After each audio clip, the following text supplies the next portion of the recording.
We live in an age of unprecedented material abundance, yet reports of depression, anxiety, and existential emptiness have never been higher. Young people scroll through infinite content, but struggle to find meaning. We have more choices than any generation in history, yet feel paralyzed by the question, what should I choose? We've abandoned traditional religion in record numbers, but what have we replaced it with? Netflix subscriptions? Self-optimization routines? Political tribalism? The quiet desperation of modern life suggests we're missing something fundamental. This is precisely why Friedrich Nietzsche matters today. Writing in the late 19th century, he diagnosed a crisis that wouldn't fully manifest until our own time. He saw that Western civilization was losing its foundation, that the structures which had given life meaning for millennia were crumbling, and that most people hadn't yet noticed. More importantly, he understood that we couldn't simply return to what was lost. We had to move forward into uncharted territory, creating new sources of meaning from scratch. Nietzsche is dangerous because he offers no comfort, no easy answers, no return to safe traditions. He demolishes our comfortable assumptions and forces us to confront terrifying questions. What if there is no inherent meaning to existence? What if morality isn't written into the fabric of reality? What if we are radically, absolutely free to create our own values? For many, these questions induce vertigo, but for those willing to face them, Nietzsche offers something rare: intellectual honesty and the courage to build a life worth living on our own terms. He's exciting because his philosophy is alive, urgent, and personal. Unlike academic philosophers who write in careful, technical prose, Nietzsche writes like a man possessed, like someone who needs you to understand before it's too late. He philosophizes with a hammer, trying to wake us from our dogmatic slumber. His ideas aren't meant to be studied neutrally in a classroom. They're meant to transform how you live. And he's necessary because the problems he identified have only intensified. We are the inheritors of a secular age that has killed God but kept Christian morality. We mouth the words of equality, altruism, and universal compassion without understanding where these values came from or whether they make sense without their theological foundation. We suffer from what Nietzsche called incomplete nihilism. We've lost the ground beneath our feet, but pretend we're still standing on solid earth. Until we honestly confront what we've lost and what that loss means, we'll continue to live in contradiction, nostalgia, and quiet desperation. The man behind the philosophy. Friedrich Nietzsche was born in 1844 in Prussia and died in 1900, having spent the final 11 years of his life in mental collapse.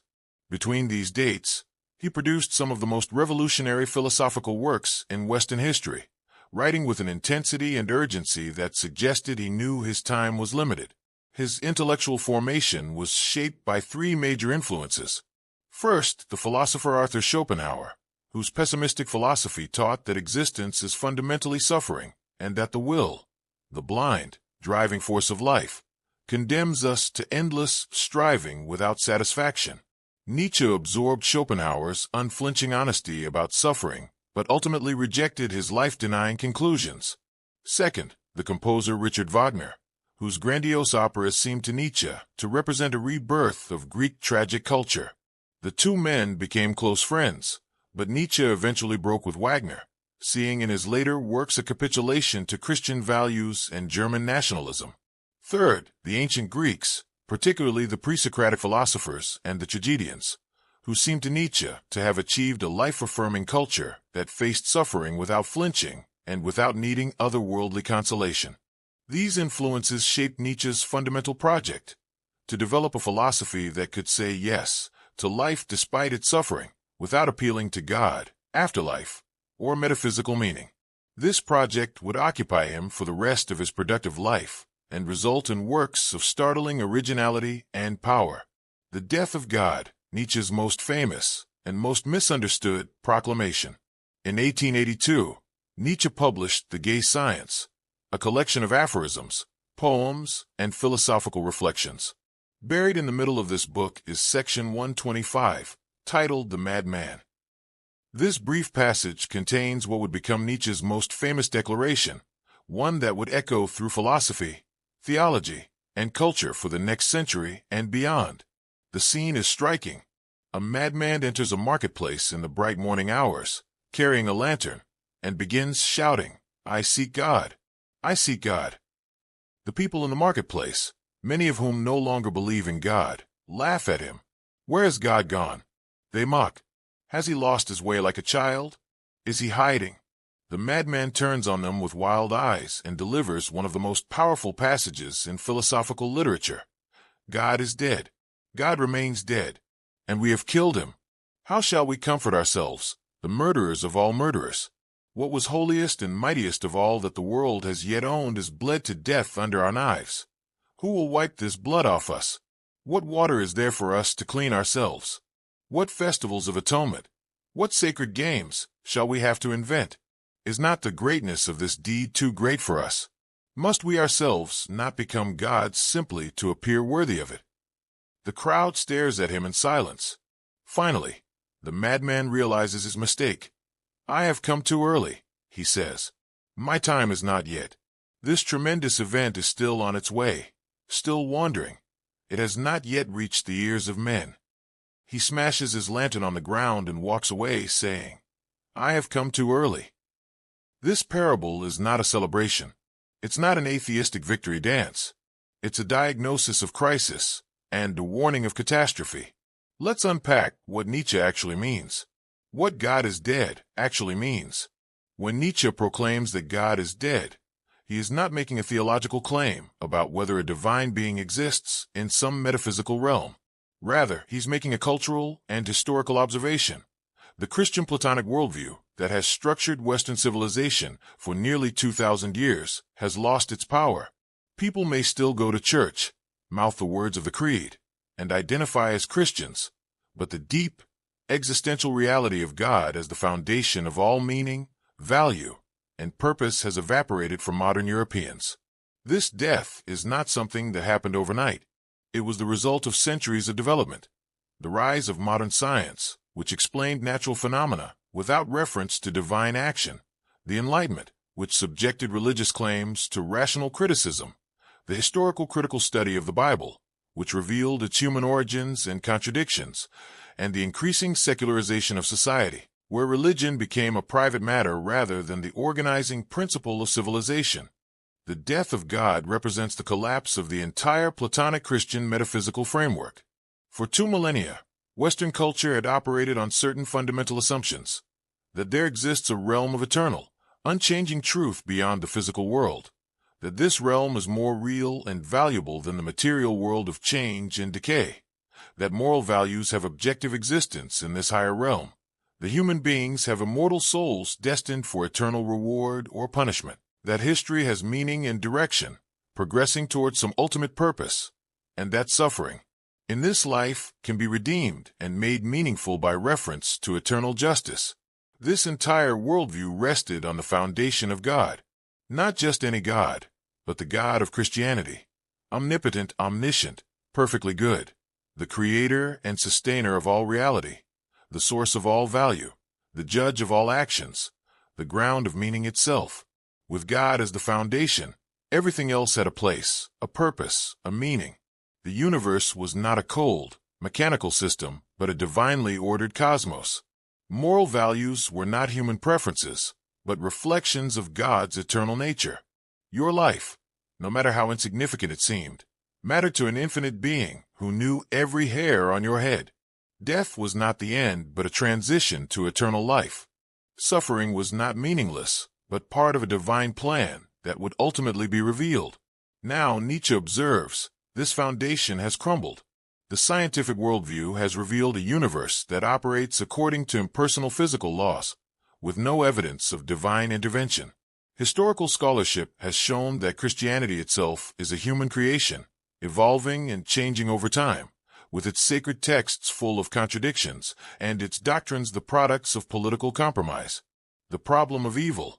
How to reconcile an omnipotent, perfectly good God with the existence of horrific suffering has become intellectually insupportable. The heavens are silent, the shadow of God. But here's the crucial point, the one that the marketplace crowd in Nietzsche's parable fails to understand. We haven't yet grasped the full implications of God's death. We still live in what Nietzsche calls the shadow of God. Even though we no longer believe in God, we continue to hold beliefs and values that only make sense within a theistic framework. Consider the values that modern secular society holds most sacred: human equality, universal compassion, human rights, the dignity of every individual, opposition to cruelty and suffering, the idea that the poor and weak deserve special protection. Where do these values come from? Nietzsche's shocking answer: from Christianity. These are not natural, obvious, or universal human values. They are the product of a specific religious tradition that taught that every human soul is infinitely precious to God, that God himself became incarnate as a poor man who preached love and compassion, that the first shall be last and the last shall be first, that worldly power and status mean nothing compared to eternal salvation. In a pre-Christian world, these values seemed absurd. The ancient Greeks and Romans admired strength, beauty, excellence, nobility, and power. They saw nothing wrong with slavery, nothing admirable about weakness or poverty, nothing sacred about every individual human life. A warrior aristocracy doesn't develop values like universal compassion and equal dignity. Those are the values of the oppressed, the weak, the suffering masses who needed to believe that their suffering was meaningful and that their oppressors would be punished in the next life. Nietzsche argues that Christianity performed a successful slave revolt in morality, inverting the aristocratic values and making weakness, humility, pity, and self-denial into virtues.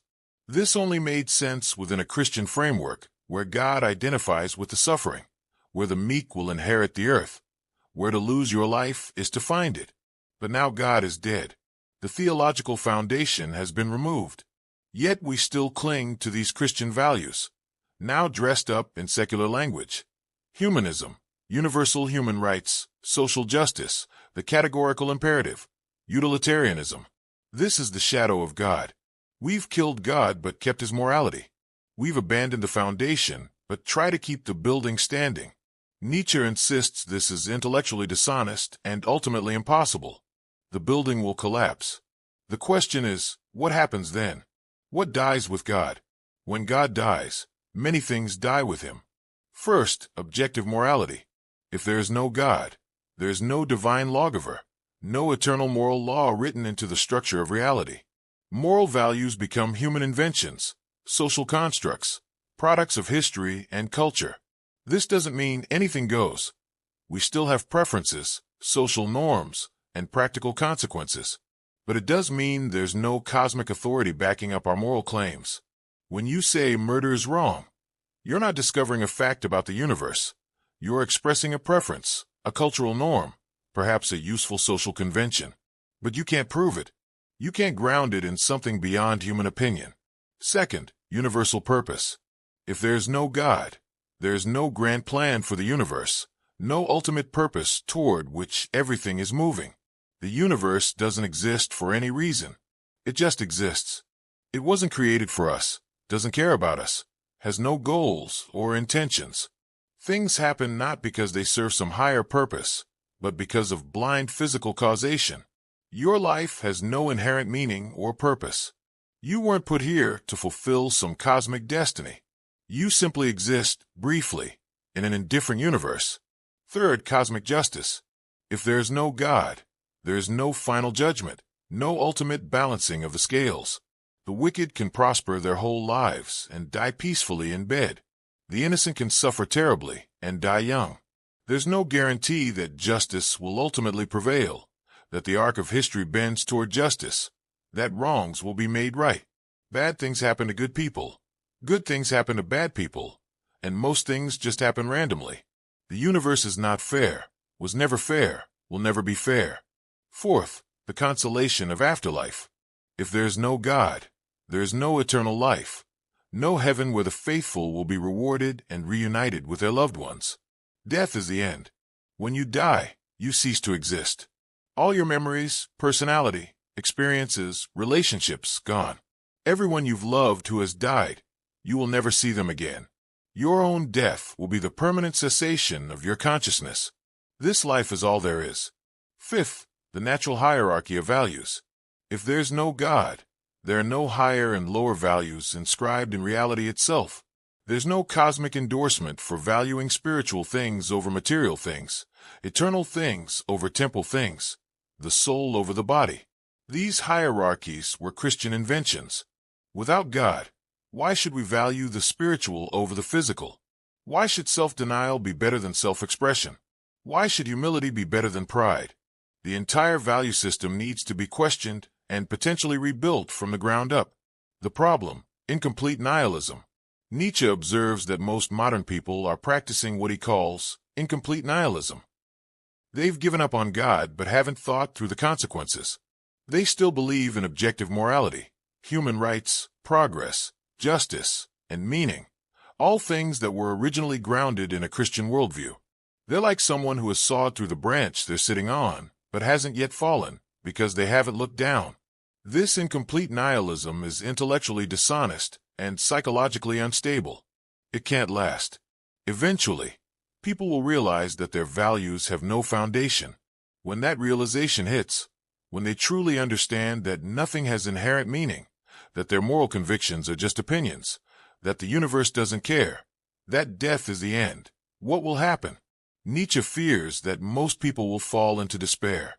They will become nihilists in the passive sense, believing that nothing matters, life is meaningless, there's no point in striving or caring or creating. They will seek distractions, entertainment, comfort, anything to avoid confronting the void. Or they will retreat into nostalgia, trying to resurrect dead beliefs, to make themselves believe again even though the intellectual foundations are gone. Or they will embrace ideologies, political, social, pseudo-religious, that provide the illusion of meaning and community while avoiding the hard work of creating genuine new values. Why we can't go back? Some might suggest an obvious solution: just return to religious belief. If losing God creates all these problems, why not restore God? Nietzsche insists this is impossible. We have passed through a historical one-way door. Once you've seen through an illusion, you can't unsee it. Once you've subjected religious claims to rational scrutiny and found them wanting, you can't simply choose to believe again through an act of will. More fundamentally, the historical and intellectual forces that killed God, scientific rationality, historical criticism, honest inquiry, are themselves products of the Christian tradition.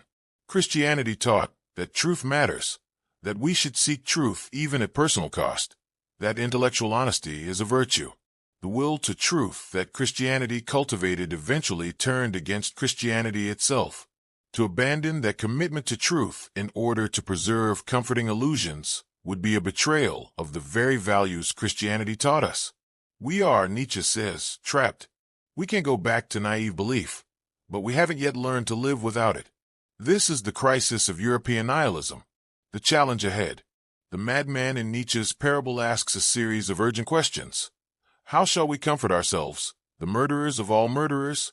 What water is there for us to clean ourselves? What festivals of atonement, what sacred games shall we have to invent? Is not the greatness of this deed too great for us? Must we ourselves not become gods simply to appear worthy of it?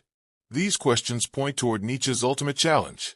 If God is dead, humans must become the creators of meaning. We must invent new values, new sources of purpose, new reasons to live. We must become, in a sense, gods, not in the sense of being all-powerful, but in the sense of being creators rather than creatures, legislators rather than followers of laws. This is a terrifying responsibility. It means no one can tell us how to live. No sacred text, no tradition, no authority has the final answer. We must create our own answers, and we must do so knowing that there's no guarantee we'll succeed, no cosmic safety net, no ultimate justification. We must find reasons to say yes to life even when life is suffering, even when it seems meaningless, even when we know we will die and be forgotten. Why this matters today? We are now, over a century after Nietzsche wrote, in the situation he predicted. Rates of religious belief in the developed world have plummeted. Traditional sources of meaning, religion, community, vocational identity, have weakened. Mental health crises have exploded. Young people report feeling that life is meaningless in unprecedented numbers. At the same time, we still cling to the shadow of God. We still speak of human rights as if they were self-evident truths rather than cultural constructs. We still expect the moral arc of history to bend toward justice, still believe that compassion and equality are obviously correct values, still think our lives should have inherent purpose and meaning. Nietzsche's analysis suggests that this situation is unstable and dishonest.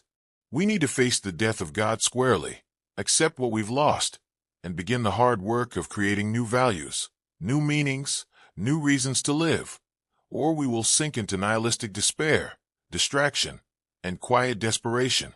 The death of God is not the end of Nietzsche's philosophy, but its beginning. Having diagnosed the crisis, he spends the rest of his work exploring what comes next. How do we live after God? How do we create values? How do we find meaning in a meaningless universe? How do we say yes to life despite everything? These are the questions we'll explore in the remainder of this script. But first, we had to understand the magnitude of what has been lost. Only then can we appreciate the audacity and necessity of what Nietzsche proposes to build on the ruins. Having confronted the death of God, we must now face its most immediate and terrifying consequence, nihilism. This word has become a cliché, thrown around casually to describe teenage angst or fashionable pessimism. But for Nietzsche, nihilism is the defining crisis of modernity, the abyss into which Western civilization is falling. Understanding nihilism, its nature, its varieties, and its potential outcomes, is essential to grasping what Nietzsche sees as both the danger and the opportunity of our historical moment. Nihilism, at its core, means the devaluation of the highest values. It's the moment when everything we held sacred loses its power over us. The values that structured our lives, gave us direction, made our suffering meaningful, they no longer work. They ring hollow.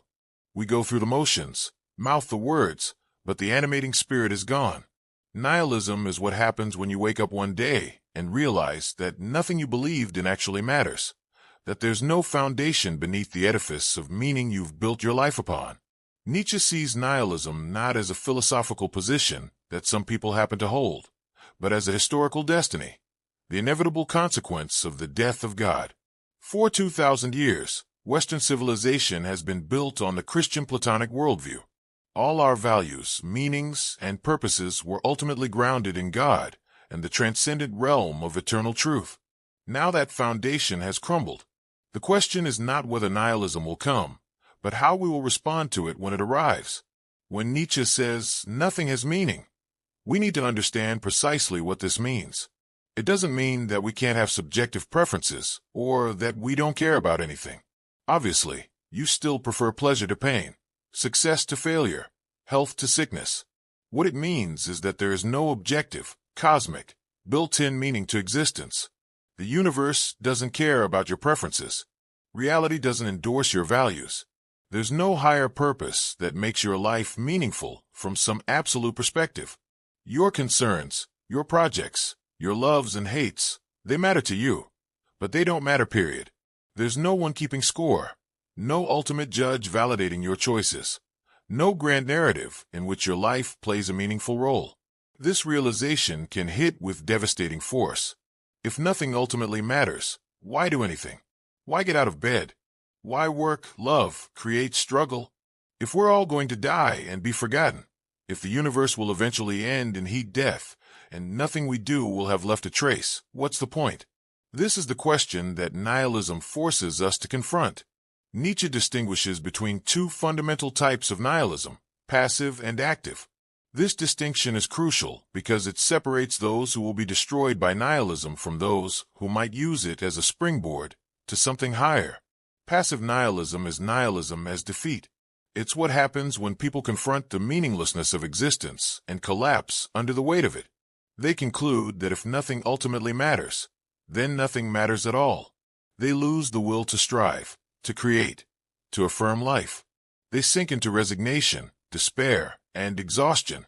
Life becomes a burden to be endured rather than a gift to be celebrated. They seek only comfort, distraction, the path of least resistance. This is nihilism as paralysis, as the negation of life itself.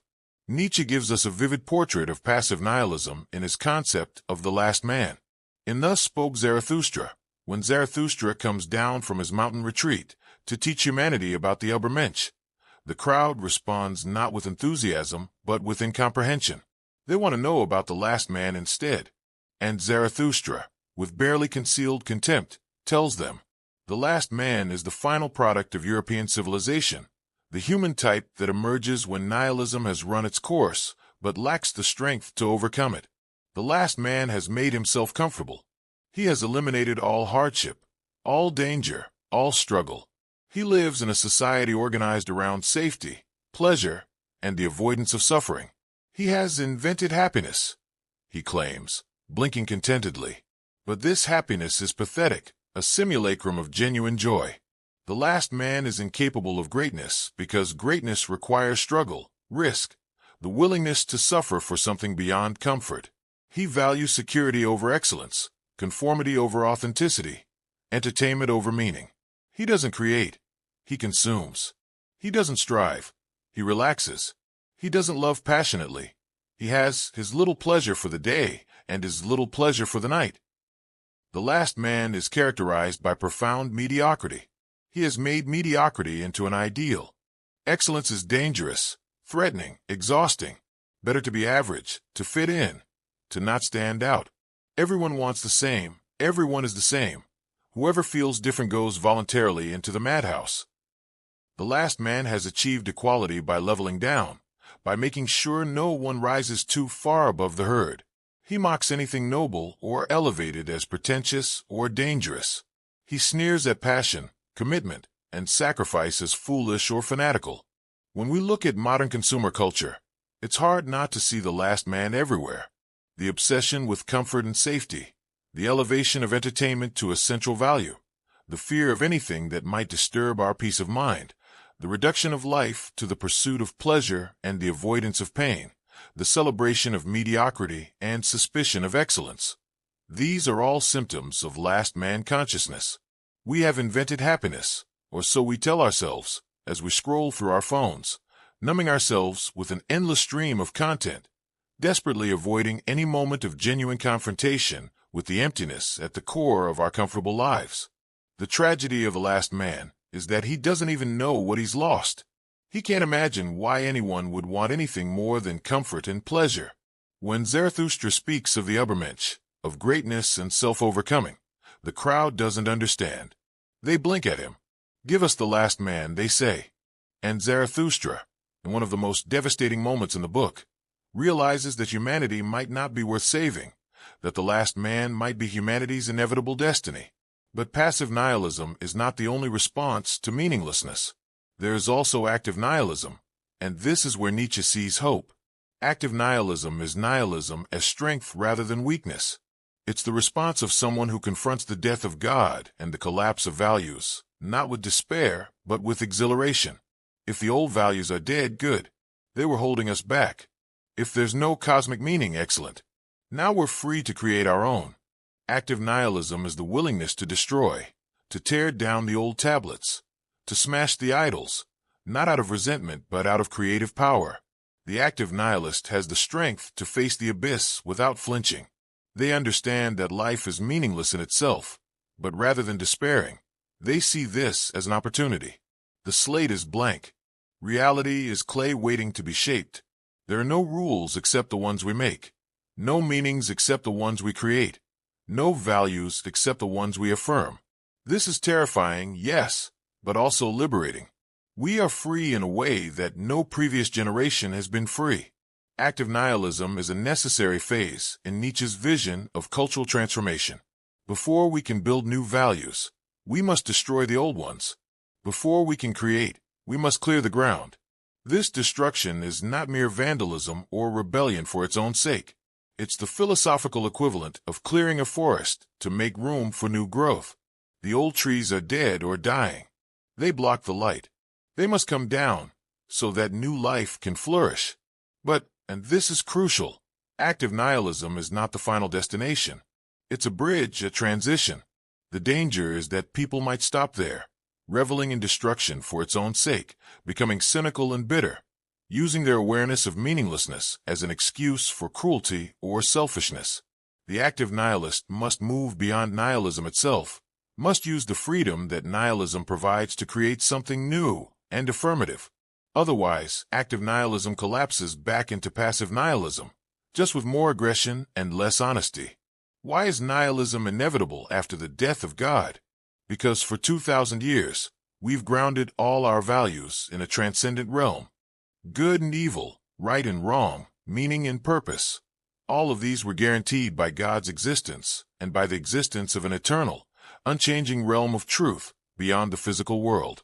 Once you remove that foundation, everything built upon it becomes unstable. You can't simply transfer Christian values to a secular framework and expect them to retain their power. Without the theological foundation, they become arbitrary preferences, cultural inheritances, useful fictions perhaps, but not truths. This is what Nietzsche means by incomplete nihilism, and it's the condition of most modern people. They've stopped believing in God, but they haven't stopped believing in Christian morality. They champion equality without understanding that equality was a Christian innovation, a radical idea that made sense only in light of the belief that all souls are equal before God. They insist on universal compassion without recognizing that this value emerges from a religious tradition that taught that God loves every person infinitely.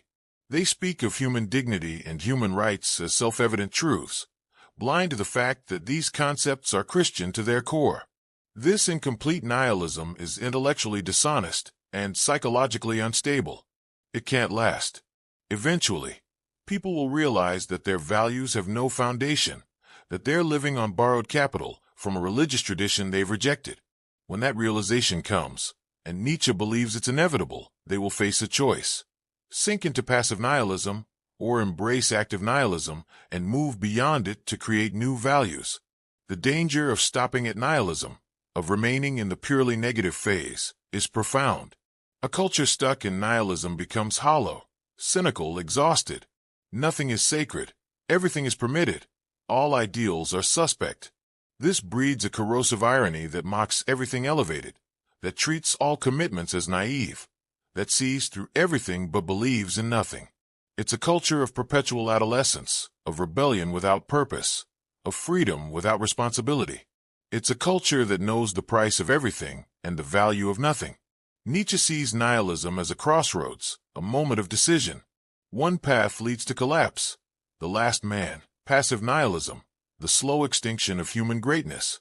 The other path leads to transformation, active nihilism, followed by the creation of new values, the birth of the ubermensch, the affirmation of life in a meaningless universe. Everything depends on which path we choose, on whether we have the strength to move through nihilism rather than being destroyed by it. Before we turn to Nietzsche's positive vision of what comes after nihilism, we need to address his complex relationship with Buddhism, because Buddhism represents a sophisticated form of nihilism that Nietzsche both respected and rejected. Nietzsche saw Buddhism as the most intellectually honest of the world religions. Unlike Christianity, which promises eternal life and cosmic justice, Buddhism begins with the unflinching recognition that life is suffering. The Buddha's first noble truth acknowledges what most religious systems try to deny or explain away. Existence is characterized by dukkha, unsatisfactoriness, suffering, impermanence. Everything you love will decay and die. Every pleasure is fleeting. All attachment leads to pain. Buddhism's diagnosis is remarkably similar to Schopenhauer's philosophy and, in some ways, to Nietzsche's own recognition of life's harsh realities. Where Buddhism diverges, however, is in its prescription. The solution to suffering, according to Buddhism, is the cessation of desire. If suffering comes from attachment, from wanting things to be other than they are, then freedom from suffering comes from letting go of all desire, from achieving a state of equanimity and detachment. The ultimate goal is nirvana, the extinction of the self, the end of the cycle of rebirth, the final peace of non-being. Nietzsche respects Buddhism's honesty, but finds its solution deeply problematic. From his perspective, Buddhism is a form of life negation, a sophisticated nihilism that responds to life's suffering by seeking an exit from life itself. It's more honest than Christianity. It doesn't promise a paradise where suffering will be redeemed. It simply offers escape from existence altogether. But it's still, fundamentally, a no-saying to life rather than a yes-saying. For Nietzsche, the question is not how to escape suffering, but how to affirm life, including its suffering. The Buddhist seeks peace through detachment. Nietzsche seeks joy through engagement. The Buddhist wants to extinguish desire. Nietzsche wants to intensify and direct it. The Buddhist aims for the ending of becoming. Nietzsche celebrates eternal becoming. Buddhism is passive nihilism in refined form. It has the strength to face suffering, but not the strength to love it, to embrace it, to use it as fuel for growth and creation. This is why, despite his respect for Buddhism's psychological sophistication and its freedom from the worst aspects of Christianity, Nietzsche ultimately rejects it. Any philosophy that seeks escape from life, that treats existence as a problem to be solved rather than a gift to be celebrated, fails Nietzsche's fundamental test. We need a philosophy that can say yes to life as it is, tragic, painful, meaningless, without flinching and without seeking consolation in another world or in the extinction of the self. Now we come to Nietzsche's positive project, the task that occupies him throughout his mature philosophy, the revaluation of all values. This phrase appears repeatedly in his work, and it represents his answer to the question, what comes after the death of God? The revaluation of all values is not simply the rejection of Christian morality, though that's part of it. It's a comprehensive reassessment of every value that Western civilization has held sacred. It means asking, for each value, where did this come from? What purpose does it serve? Does it enhance life or diminish it? Is it a value that emerges from strength or from weakness? And most importantly, should we keep it, modify it, or discard it entirely? This project is necessary because we can't simply return to pre-Christian values. History has moved forward. We can't move backward. The ancient Greek or Roman value systems were products of their time and culture, and they depended on social structures, like slavery, that we can't and shouldn't resurrect. We also can't simply keep Christian values in secular form, as we've discussed. They lose their power and coherence when severed from their theological foundation. What we need are new values, values appropriate to our historical moment, values that can give life meaning and direction in a post-Christian, post-metaphysical world. But, and this is the revolutionary insight, these values won't be discovered in some external source. They will have to be created. This is what Nietzsche means when he says values are human creations rather than eternal truths waiting to be found. Throughout history, most people have believed that values exist independently of human beings, that we discover them rather than invent them. Plato believed in eternal forms, with the form of the good at the apex. Christians believed that moral laws were written into creation by God. Even secular philosophers have often searched for objective moral principles grounded in reason or human nature. But Nietzsche insists this is all self-deception. Values don't exist out there in reality.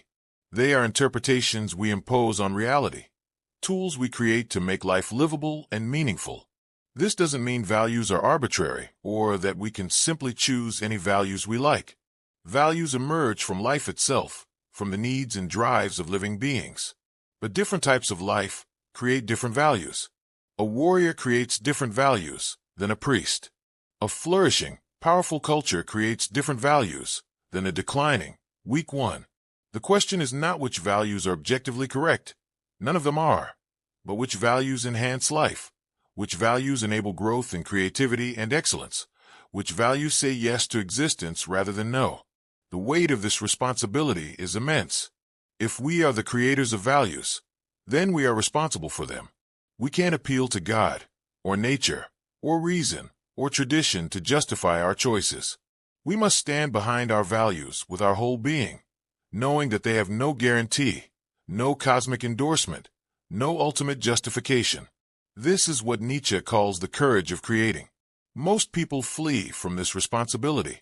They prefer to believe that their values are objective truths, that someone or something else has determined what's right and wrong, meaningful and meaningless.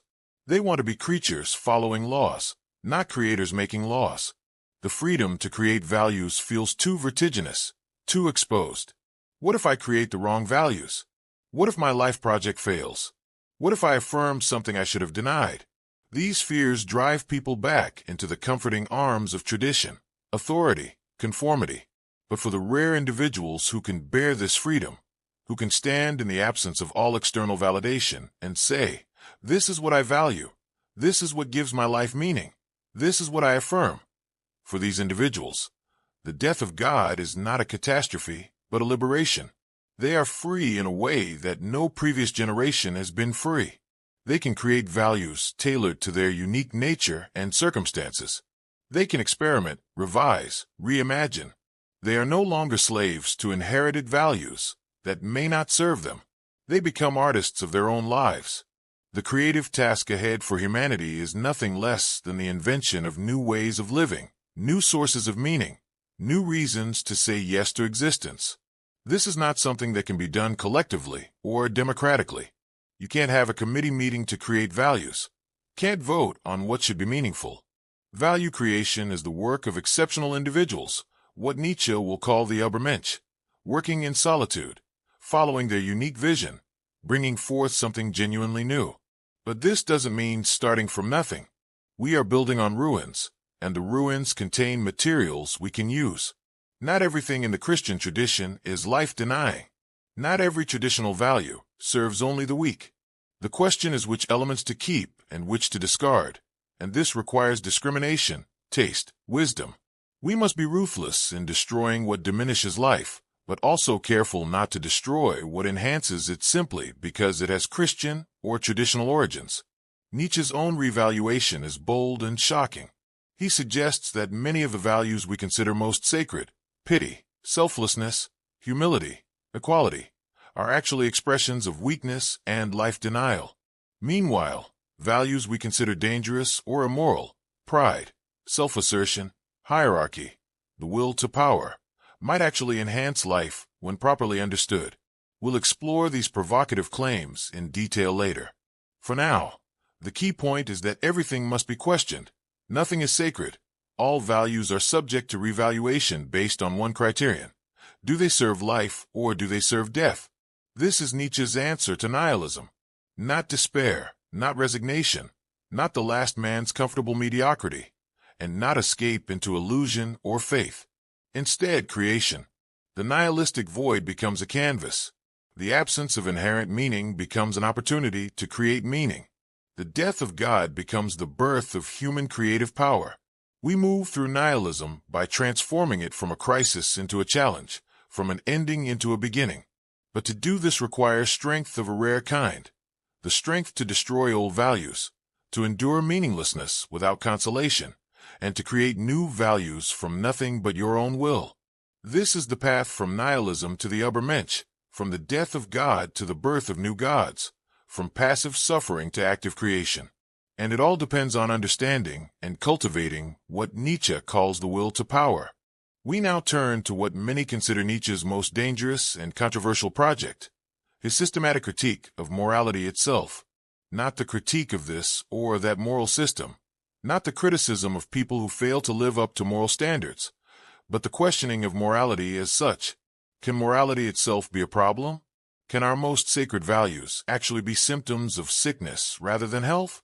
Can what we call good actually be bad for life? And what we call evil actually be, in some cases, life-affirming? These are the shocking questions Nietzsche pursues in his masterwork on the genealogy of morals. Published in 1887, just 2 years before his mental collapse, the genealogy represents Nietzsche's most systematic and sustained analysis of moral values. Unlike his earlier aphoristic works, the genealogy is structured as 3 essays that trace the historical origins of our moral concepts. This genealogical method, examining where our values come from, is central to Nietzsche's entire project. Why does he care so much about origins?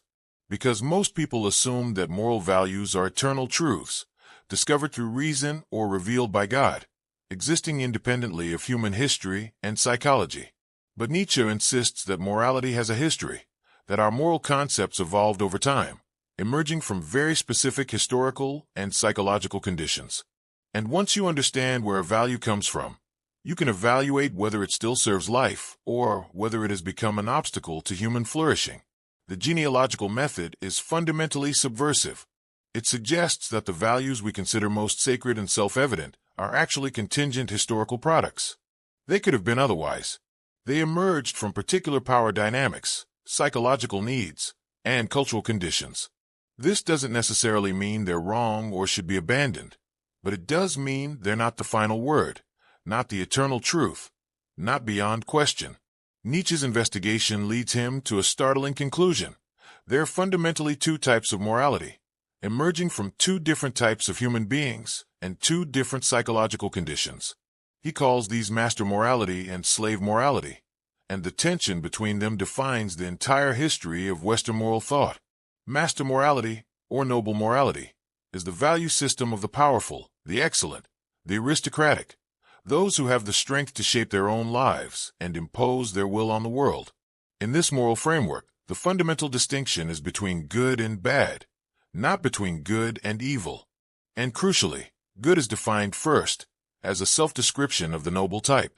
The noble person looks at themselves and says, "I am good."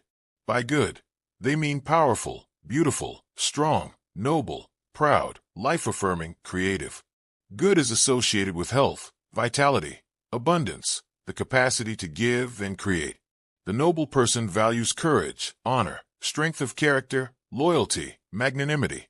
They admire excellence in all its forms: physical prowess, intellectual brilliance, artistic creativity, leadership ability. What they call bad is simply the opposite: weak, ugly, contemptible, timid, servile. But notice, and this is crucial, bad is not evil. It's not morally condemned. It's simply inferior, less valuable, pitiful perhaps. A noble person might look at a commoner with contempt or pity, but not with moral outrage. The commoner hasn't committed a sin. They simply lack the qualities that make life worth living. They're bad in the sense that spoiled food is bad, not evil, just undesirable, low quality. Master morality emerges from abundance and strength. The noble person creates values spontaneously, from their own nature. They don't need to compare themselves to others to know they're good. Their goodness is self-evident in their power and vitality. This is a life-affirming morality, one that says yes to strength, beauty, hierarchy, distinction. It's the morality of warrior aristocracies, of ancient Greek and Roman nobility, of any culture where power is celebrated rather than condemned. The noble type is characterized by spontaneity and freedom. They act from their own nature without resentment, without needing to justify themselves by reference to others, without needing permission or validation. They take responsibility for their actions, including their cruelties. They don't make excuses. When they harm someone, they don't pretend it was necessary or justified by some higher moral law. They simply did it because they could, because it served their purposes, because they are strong and the other was weak. This sounds brutal to modern ears, and it is. But Nietzsche isn't necessarily endorsing cruelty. He's describing a type of human being and a type of morality that actually existed, that shaped ancient civilizations, and that has been almost completely suppressed by what came after. He's asking us to understand this morality on its own terms before we judge it. Now we turn to slave morality, and this is where Nietzsche's analysis becomes truly explosive. Slave morality is the value system of the powerless, the oppressed, those who lack the strength to impose their will on the world.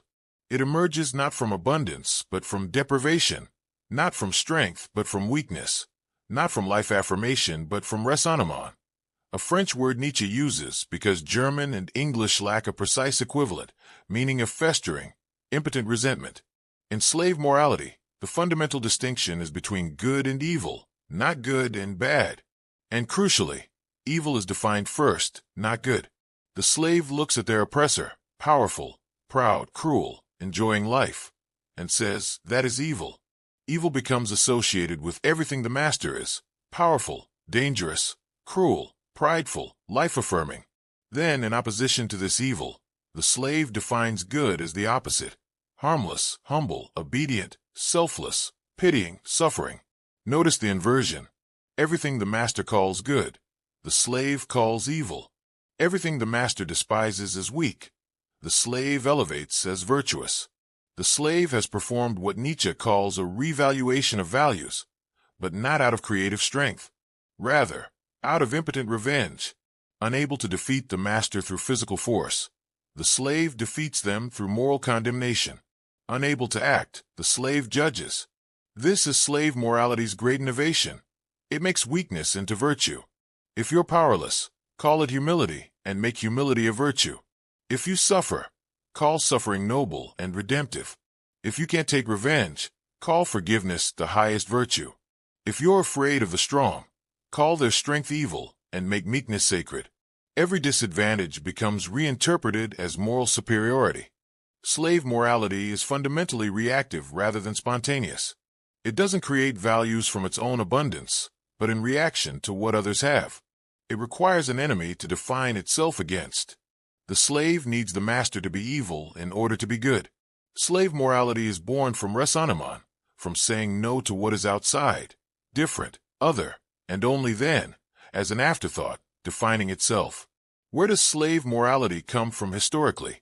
Nietzsche points to the priestly class, particularly the Jewish priesthood, as the originators of this moral revolution. The Jews were a defeated, oppressed people under various empires. They lacked military power, but they had something else: intellectual and spiritual sophistication. Unable to defeat their oppressors with weapons, they defeated them with values. The priestly class inverted Roman values completely. The Romans celebrated power, conquest, worldly success. The priests declared that the meek shall inherit the earth, that the last shall be first, that suffering is redemptive, that poverty is blessed, that worldly power means nothing compared to spiritual purity. They turned the value system upside down, and, here's the stunning part, they won. Christianity, emerging from Judaism, conquered the Roman Empire not through military force, but through moral propaganda. The cross, symbol of the most humiliating death imaginable to Romans, became the sacred symbol of a new civilization. This is what Nietzsche calls the slave revolt in morality. It's one of the most successful revolutions in history, and it completely transformed Western civilization. Psychological warfare replaced physical warfare. The weapon was guilt. Make the strong feel guilty for their strength, ashamed of their power, troubled by their natural instincts. Poison their self-confidence. Convince them that their excellence is actually sin, that their vitality is dangerous, that their pride is the deadliest of vices. And it worked. The warrior aristocracies of Europe converted to Christianity and internalized slave morality. The noble virtues, pride, honor, strength, self-assertion, became sins. The slave virtues, humility, obedience, self-denial, pity, became the highest goods. A complete transvaluation of values occurred, and for 2,000 years, Western civilization has been operating under this inverted value system. Now we need to understand raisonnement more deeply, because it's the psychological engine of slave morality. Raisonnement is not simple anger or resentment. It's a very specific psychological state, characterized by impotent revenge fantasy. You've been harmed or humiliated, but you lack the power to strike back. You can't act, so instead you imagine revenge. You replay the injury over and over in your mind, nursing your grievance, dreaming of the day when your enemy will be punished. But here's what makes raisonnement so psychologically toxic. The inability to act turns inward and becomes self-poisoning. The energy that should flow outward in action instead circles back and ferments into bitterness, envy, and hatred. The person consumed by raisonnement cannot let go, cannot forget, cannot move on. Every slight, every injury, every humiliation is carefully catalogued and remembered. The wound is kept fresh, picked at, never allowed to heal. Why? Because the wound is their identity. The victim narrative becomes their source of meaning and moral superiority. I suffer, therefore I am good. They oppress me, therefore they are evil. My powerlessness proves my virtue. Their power proves their guilt. This is raisonnement's great psychological trick. It transforms weakness into moral capital. Raisonnement creates new values through this mechanism. It takes every quality the powerful possess and redefines it as evil. Their confidence becomes arrogance, their strength becomes cruelty, their pride becomes sin, their joy in life becomes wickedness. Meanwhile, every quality the powerless possess by necessity becomes redefined as virtue. Their fear becomes humility, their inability to take revenge becomes forgiveness, their suffering becomes redemptive, their weakness becomes meekness that will inherit the earth. The priestly type is the master of raisonnement. Unlike the warrior noble who acts directly and forgets, the priest remembers everything, forgives nothing, plots revenge across centuries. The priest cannot defeat the warrior in direct combat, So they wage psychological war. They make the warrior doubt themselves, feel guilty for their strength, ashamed of their vitality. This is a revenge more complete than any physical victory, because it turns the warrior's strength against themselves. We see resentment operating everywhere in contemporary culture. Victim mentality, the tendency to define yourself primarily through your wounds and grievances, is resentment. The constant demand for apologies and acknowledgement of harm is resentment. The moralization of every power differential, where any advantage becomes suspect and guilty. This is resentment. Revenge morality that focuses more on punishing the strong than elevating the weak is resentment. Passive aggression, that peculiar mode of attack that denies it's attacking, that hurts while claiming innocence, classic resentment. Nietzsche is not saying that victims have no legitimate grievances or that oppression isn't real. He's analyzing the psychology that can emerge from victimhood, a psychology that becomes trapped in its own powerlessness and makes that powerlessness into an identity and a weapon. He's warning against the seductive comfort of resentment, which allows you to feel morally superior precisely because you're powerless, to nurse your wounds rather than heal them, to define yourself forever as the victim of others' evil rather than as the creator of your own life. Now we come to perhaps the most disturbing element of Nietzsche's analysis, the ascetic ideal. This is the ideal that says life itself is the problem, that the body is a prison, that natural instincts are corrupt, that pleasure is suspect, that suffering is redemptive, that the only escape from the evil of existence is through denial, discipline, and ultimately death. The ascetic ideal appears in many forms throughout history. The Christian monk withdrawing from the world, mortifying the flesh, dedicating themselves to prayer and self-denial. The Platonic philosopher seeking to escape the cave of material existence for the eternal realm of pure forms. Schopenhauer's philosophy that sees the will to live as the source of all suffering and advocates resignation and aesthetic contemplation as escape. Even certain forms of modern secularism that treat the body with suspicion and pleasure with guilt. What all these have in common is a fundamental no-saying to life. Life as it is should not be. The world we inhabit is fallen, corrupt, a mistake. The body with its desires and instincts is the enemy. Nature's red in tooth and claw, a realm of suffering and struggle to be transcended. True reality, true goodness, true meaning, these exist somewhere else, in heaven or the realm of forms or nirvana or some future perfected state. This world, this life, this body, these are to be escaped or endured, not celebrated. The ascetic ideal makes suffering meaningful by making it redemptive. You suffer not because the universe is indifferent or because life is hard, but because suffering purifies you, tests you, prepares you for a better world. Your pain has purpose. The more you suffer, the more virtuous you become. Self-denial becomes the highest virtue. The more you can suppress your natural instincts, the more spiritual you are. The body becomes something to be mastered, disciplined, even punished. Christianity perfected this ideal. Original sin means you're born guilty, corrupt, deserving of punishment. The world is a vale of tears, a testing ground for the eternal life to come. The body is the seat of temptation. Pride, the natural self-affirmation of the noble type, becomes the deadliest sin. Humility, the abasing of yourself before God, becomes the greatest virtue. The way to salvation is through denial, sexual denial, the denial of pride and ambition, the denial of worldly pleasure, ultimately the denial of self. The genius of Christianity, from Nietzsche's perspective, is that it made suffering not just bearable but desirable. The cross becomes the central symbol, God himself tortured to death. Suffering is holy. The martyrs who died in agony are saints. To suffer like Christ is to become Christ-like. The more you suffer, the closer you are to God. This is how Christianity succeeded in spreading among the suffering masses of the Roman Empire. It told them their suffering meant something, that their powerlessness was actually power, that they would triumph in the next life precisely because they suffered in this one. But here's Nietzsche's most disturbing insight. The ascetic ideal represents life turning against itself. It's life using its own energy to deny life. It's the will to power directed against the will to power. The ascetic doesn't simply give up. They actively fight against their own vitality, their own instincts, their own nature. They wage war against themselves, and they call this war virtue. Why would anyone do this? Nietzsche's answer: because it's better to will nothingness than to not will at all.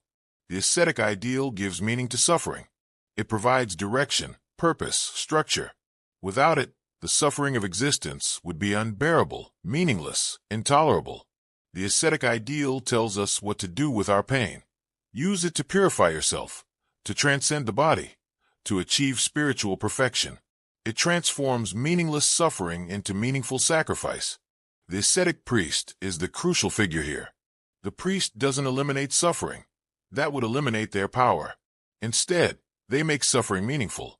They give the suffering masses an interpretation of their pain that makes it bearable, even desirable. You suffer because you're sinful. Embrace your suffering as penance. The more you suffer, the more you atone. Your pain proves your devotion. This interpretation doesn't reduce suffering. It may even increase it. But it makes suffering meaningful, and humans can bear almost any suffering if they believe it has meaning. The ascetic ideal persists in secular form even today. We've abandoned the theological framework, but the psychological structure remains. Modern guilt culture, where we're constantly examining ourselves for moral failings, where we apologize for our existence, where we feel guilty for our privileges and advantages. This is secularized asceticism. Body shaming and the suspicion of physical pleasure, the idea that enjoying food or sex or comfort is somehow morally problematic. This is the ascetic ideal. Workaholism, the treatment of rest and play as guilty pleasures that must be earned through productivity. This is asceticism repackaged. The modern obsession with sacrifice and suffering as ennobling, the idea that anything worthwhile must be difficult and painful. This is the ascetic ideal in contemporary dress. Even our approach to social justice can embody ascetic ideals. The emphasis on guilt and shame, the idea that checking your privilege requires constant self-examination and self-denial, the suspicion of joy and celebration when others are suffering, the treatment of happiness itself as morally problematic in an unjust world. These may serve important political purposes, but they recapitulate the psychological structure of asceticism. Life denial presented as virtue, suffering as redemptive, the suppression of natural instincts as moral progress. Nietzsche's critique of morality is not simply a rejection of Christian values or a call to amorality. It's something more subtle and more radical. He's asking us to examine the psychological origins of our values, to consider what type of life they serve. Do our moral values enhance life or diminish it? Do they emerge from strength and abundance, or from weakness and resentment? Do they help us affirm existence, or do they teach us to deny it? Master morality and slave morality are not simply two options to choose between. They're analytical tools for understanding the complex history of values. Most actual moral systems contain elements of both. Even Nietzsche himself doesn't simply advocate a return to master morality. That's impossible, and he knows it. History has moved forward. We can't move backward. We carry within us the entire history of these moral struggles. What Nietzsche wants is for us to become conscious of this history, to understand where our values come from, and to evaluate them honestly. Can we create a morality that says yes to life without being cruel? Can we affirm strength without oppressing the weak? Can we overcome resentment without losing compassion? Can we reject the ascetic ideal without becoming hedonistic nihilists? These are the questions his critique opens up, and they lead us directly to his positive vision. The will to power, the ubermensch, and the revaluation of all values. But first, we had to understand what we're overcoming, what we're moving beyond. Only by comprehending the genealogy of our morals can we hope to create new ones. Having dismantled traditional morality and traced its origins to resentment and life denial, Nietzsche now faces the crucial question: what comes next?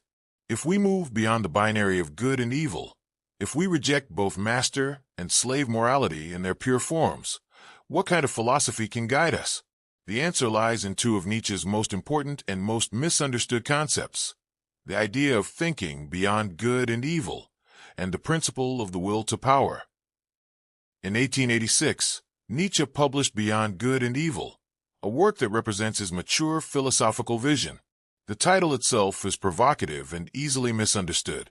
Beyond good and evil does not mean anything goes, does not advocate immorality or cruelty, does not suggest we should abandon all moral distinctions. Rather, it means moving past the simplistic binary thinking that has dominated moral philosophy, moving past the idea that reality can be divided neatly into moral opposites. Throughout the history of philosophy, thinkers have assumed the existence of fundamental opposites: good versus evil, truth versus falsehood, reality versus appearance, soul versus body, reason versus passion. These opposites are treated as absolute, mutually exclusive categories locked in eternal struggle. But Nietzsche challenges this entire framework. What if these opposites are not as opposed as we think? What if they emerge from the same source? What if the distinction between them is a matter of degree and perspective rather than kind? Consider the concept of truth. Philosophers have traditionally treated truth and falsehood as absolute opposites, with truth being infinitely superior. But Nietzsche asks, why do we value truth? What if life requires illusions? What if certain false beliefs are more useful for survival and flourishing than certain truths? What if the will to truth that drives philosophy is itself questionable, itself a value that needs examination? This is a deeply unsettling question. We're accustomed to thinking that truth is always better than falsehood, that we should seek truth for its own sake. But Nietzsche points out that this commitment to truth at all costs is itself a moral position, one inherited from Christianity's demand for absolute honesty before God. Perhaps truth is valuable when it serves life, but when it undermines life, when it makes existence unbearable, perhaps illusion is preferable. Perhaps the highest wisdom is knowing when to embrace truth and when to embrace necessary fictions. The same applies to good and evil. These are treated as absolute moral categories, but Nietzsche sees them as human interpretations imposed on reality. Nothing is good or evil in itself. Things become good or evil through our evaluation, through the perspective we bring to them. A lion killing a gazelle is neither good nor evil, it's simply nature. We call it evil only when we identify with the gazelle, when we project our human moral categories onto nature. But nature knows nothing of good and evil. These are human constructs. This doesn't mean morality is arbitrary. It means morality is perspectival. Different types of life, different situations, different needs generate different moral valuations. What enhances life in one context might diminish it in another. The key is not to find the one true morality that applies to everyone everywhere, but to understand how moral values function, where they come from, and what purposes they serve. Beyond good and evil challenges the dogmatism of traditional philosophy. Philosophers have always claimed to seek truth objectively, to transcend their personal biases and historical circumstances, to discover eternal verities. But Nietzsche insists this is self-deception. Every philosophy is a confession, a portrait of its creator. The supposedly objective truths of philosophy are actually expressions of the philosopher's own drives, needs, and values dressed up in universal language. Plato's philosophy, with its denigration of the physical world and elevation of eternal forms, reflects a specific type of person, someone disgusted by change and decay, seeking permanence and purity, unable to affirm the messy reality of life. Schopenhauer's pessimism reflects a sick, suffering person who wants existence itself to be condemned. Kant's categorical imperative reflects the mentality of the obedient Prussian subject. Philosophy has always been personal, always reflected the character and circumstances of the philosopher. But philosophers have hidden this fact behind claims of objectivity. The free spirit, Nietzsche's ideal thinker, acknowledges this. They recognize that their own philosophy is an expression of their nature, their values, their will to power. They don't claim to have discovered objective truth.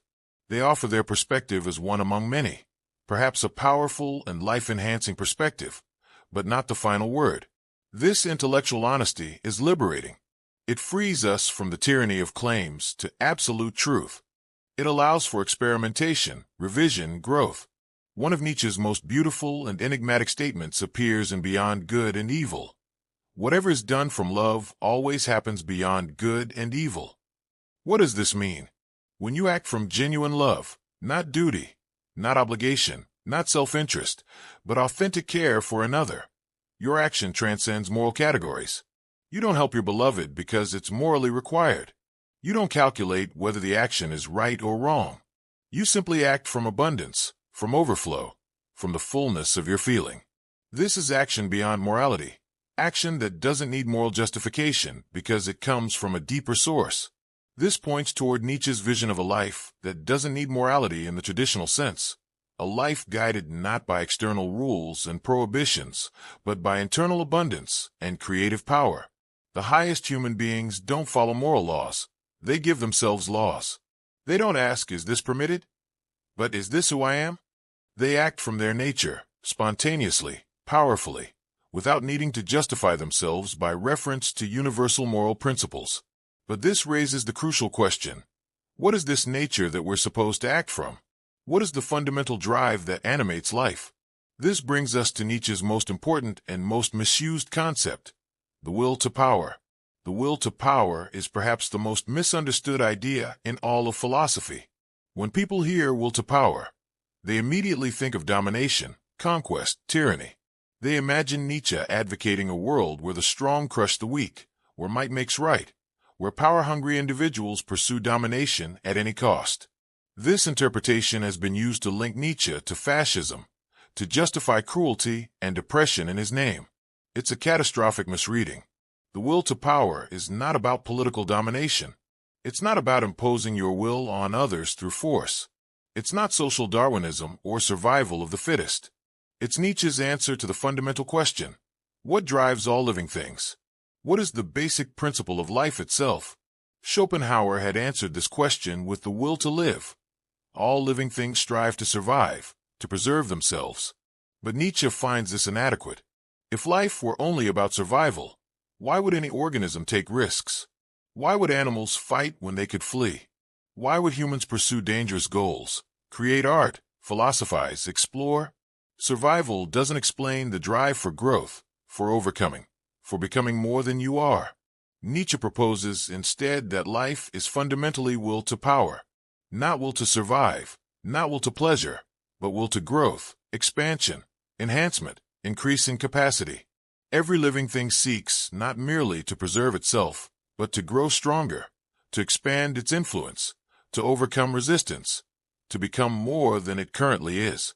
This is the basic drive of all life, from the smallest cell to the most complex organism, from individuals to cultures. The will to power manifests at every level of existence. At the biological level, organisms don't just maintain themselves. They adapt, evolve, expand into new environments. A tree doesn't just survive. It grows upward toward the sun, sends roots deeper into the earth, spreads its branches wider, competes for resources with other trees. This is will to power as growth and expansion. At the psychological level, will to power appears as the drive for mastery, competence, and achievement. A child learning to walk falls repeatedly, but keeps trying, driven not by survival necessity, but by the desire to master a new capacity. An artist perfects their craft not to survive, but to express themselves more powerfully, to expand their abilities. A thinker wrestles with difficult ideas, not because they must, but because overcoming intellectual challenges enhances their power. At the social level, will to power manifests in the competition of ideas, values, and cultural forms. Religions and philosophies compete for adherence. Art movements challenge and displace each other. Scientific theories struggle for acceptance. This isn't necessarily violent or oppressive. It's the creative ferment of culture, the way new forms of life and thought emerge and spread. The crucial point is that will to power is not primarily about power over others, but about power over oneself, about increasing one's own capacities, about self-overcoming. The highest expression of will to power is not conquering others, but conquering yourself, your limitations, your weaknesses, your lower impulses. It's the drive to become who you potentially are, to actualize your highest possibilities. Consider an athlete training for excellence. They push themselves to exhaustion, endure pain, overcome obstacles, constantly test their limits. They're not doing this to dominate others, though competition may be involved. They're doing it because the drive to increase their power, to see what they're capable of, to overcome resistance is intrinsic to life itself.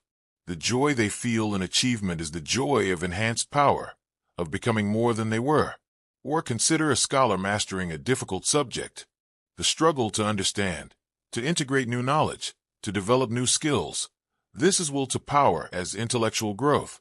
The pleasure of understanding is the pleasure of increased mental capacity, of power over complexity and confusion. We feel most alive when we're growing, learning, overcoming challenges, not when we're static and comfortable. This is why Nietzsche says, "What doesn't kill me makes me stronger." Resistance, obstacles, difficulties. These aren't just unfortunate features of life to be avoided. They're necessary for growth. Without resistance, there can be no increase in power. Without challenges, there can be no self-overcoming. A muscle grows stronger only when stressed.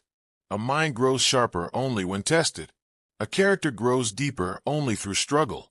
The will to power operates even in our relationships with others, but not in the way you might think. Genuine relationships are not about domination, but about mutual enhancement.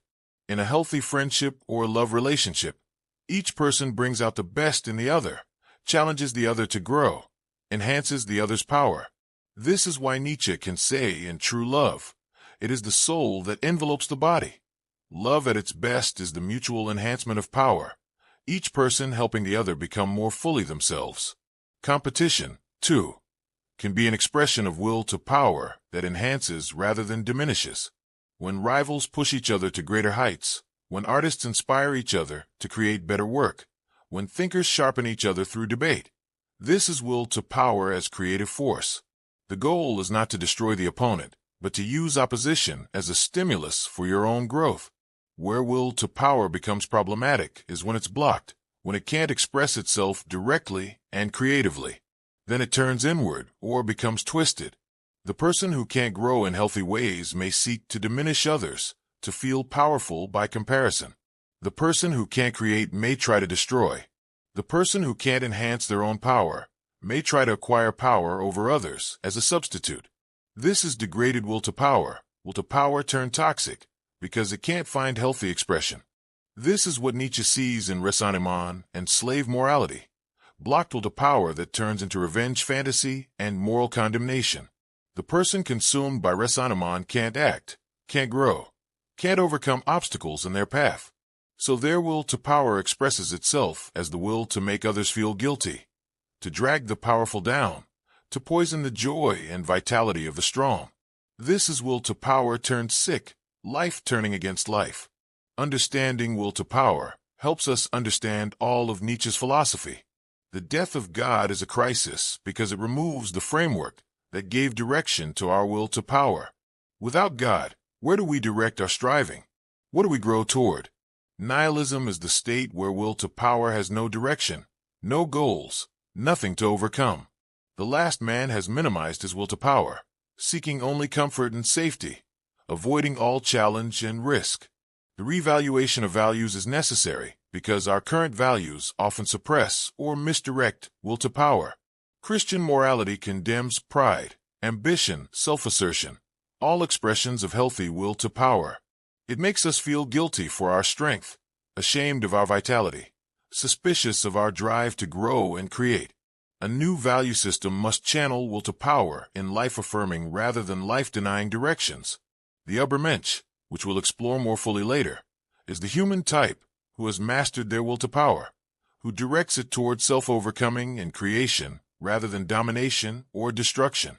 The ubermensch doesn't suppress will to power through ascetic denial, nor does it express it through cruelty and oppression.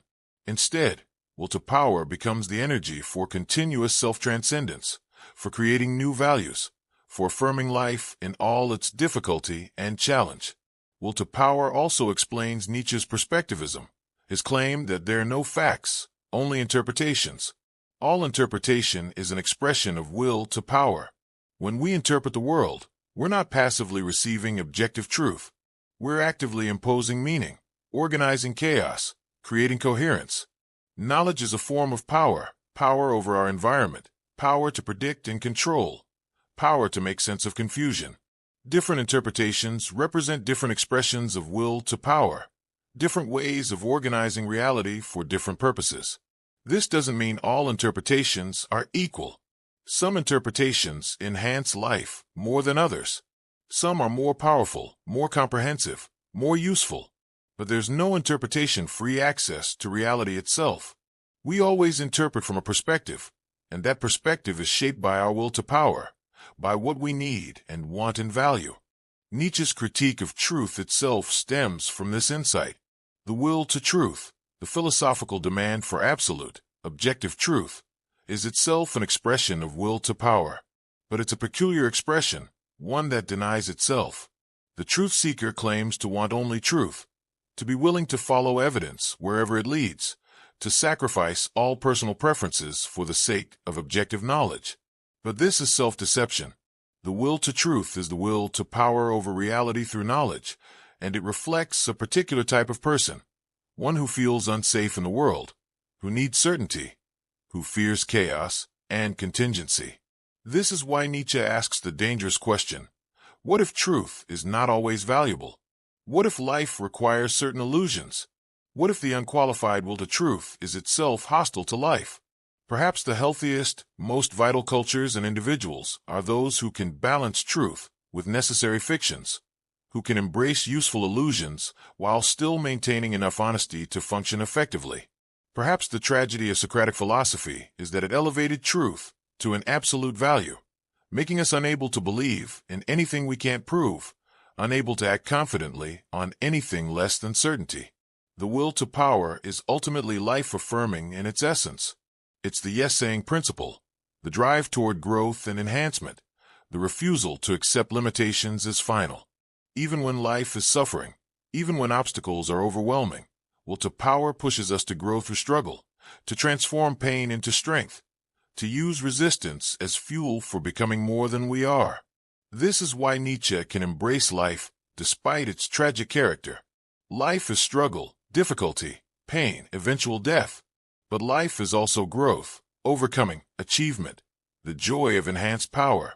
The will to power allows us to say yes to the whole package, to love the struggle because it makes us stronger, to embrace obstacles because they call forth our highest capacities. Nietzsche's vision is not of a world without conflict or difficulty, but of human beings who have learned to transform conflict into creative competition, difficulty into stimulus for growth. It's not about eliminating suffering, but about using suffering as raw material for self-creation. It's not about achieving final peace and rest, but about endless becoming, continuous self-overcoming, perpetual growth. This brings us to the question of self-mastery, which is the highest form of will to power. The person who can master themselves, their impulses, their passions, their lower drives, demonstrates more power than the person who can only master others. Self-mastery means channeling your energies rather than being controlled by them, giving yourself laws rather than being subject to external rules, creating yourself rather than being created by circumstances and conditioning. The sculptor who can shape marble demonstrates power, but the person who can shape themselves demonstrates greater power. The general who can command armies demonstrates power, but the person who can command themselves demonstrates greater power. This is why Nietzsche values the artist and the philosopher over the politician and the conqueror. The former create, transform, bring something new into existence. The latter merely redistribute existing power. Self-overcoming means constantly surpassing your current self, refusing to settle into a fixed identity, remaining always in process. Man is something to be overcome, Nietzsche writes, and this applies not just to humanity in general, but to each individual. You are something to be overcome. Your current self is not your final self. Your present limitations are not your ultimate boundaries. Through will to power as self-overcoming, you can continually become more, achieve more, create more. This doesn't mean never being satisfied, never resting, driven by anxiety and inadequacy. That would be will to power turned neurotic. Healthy self-overcoming includes moments of affirmation, of saying yes to who you are even as you strive to become more. It's not self-hatred driving you to escape yourself, but self-love motivating you to actualize your full potential. You overcome yourself not because you despise what you are, but because you love what you might become. The will to power, properly understood, is Nietzsche's answer to nihilism. If life has no inherent meaning or purpose, If God is dead and values must be created rather than discovered, what prevents us from sinking into despair? The will to power, the intrinsic drive to grow, to overcome, to create, to enhance life. This is meaning enough. We don't need cosmic purpose when we have the purpose inherent in life itself. The drive to become more powerful, more creative, more fully alive. This is how Nietzsche moves beyond good and evil while avoiding nihilism. We don't need the moral categories of traditional philosophy because we have something deeper. The principle of life itself, which is growth, overcoming, power. We evaluate not by asking, is this good or evil? But, does this enhance life or diminish it? Does this increase power or decrease it? Does this say yes to existence or no? These are different questions, and they lead to different answers, to a different kind of ethics. Not an ethics of obedience to rules, but an ethics of life affirmation, growth, and creative self-expression. The tragedy is that will to power is so easily misunderstood, so easily turned into a justification for exactly what Nietzsche opposed: domination, cruelty, oppression. The Nazis appropriated Nietzsche's language while completely inverting his meaning. They took will to power to mean racial domination, took the ubermensch to mean Aryan supremacy, took the critique of slave morality to mean contempt for the weak. All of this is a perversion of Nietzsche's actual thought. He despised nationalism, anti-Semitism, and mass movements. He valued individual excellence, not racial purity. He celebrated self-overcoming, not the oppression of others. But the misunderstanding is understandable, because Nietzsche's ideas are genuinely dangerous if misused. A philosophy that questions all moral absolutes, that speaks of power and overcoming, that critiques compassion and equality. This can be weaponized by those who want to justify their cruelty and selfishness. This is why reading Nietzsche requires honesty, subtlety, and careful attention. His philosophy is medicine that can become poison in the wrong hands. For those who understand, however, the will to power offers a way to live fully in a post-religious age. We channel our energy not into domination but into creation, not into control over others, but into mastery of ourselves, not into destruction, but into continuous self-overcoming. We become artists of our own lives, sculptors of our own character, creators of our own values. This is the path beyond good and evil, through nihilism, towards something Nietzsche calls the ubermensch, the human being who has fully realized the potential of will to power as creative, life-affirming force. We now arrive at three of Nietzsche's most profound and interconnected ideas: the ubermensch, eternal recurrence, and amor fati.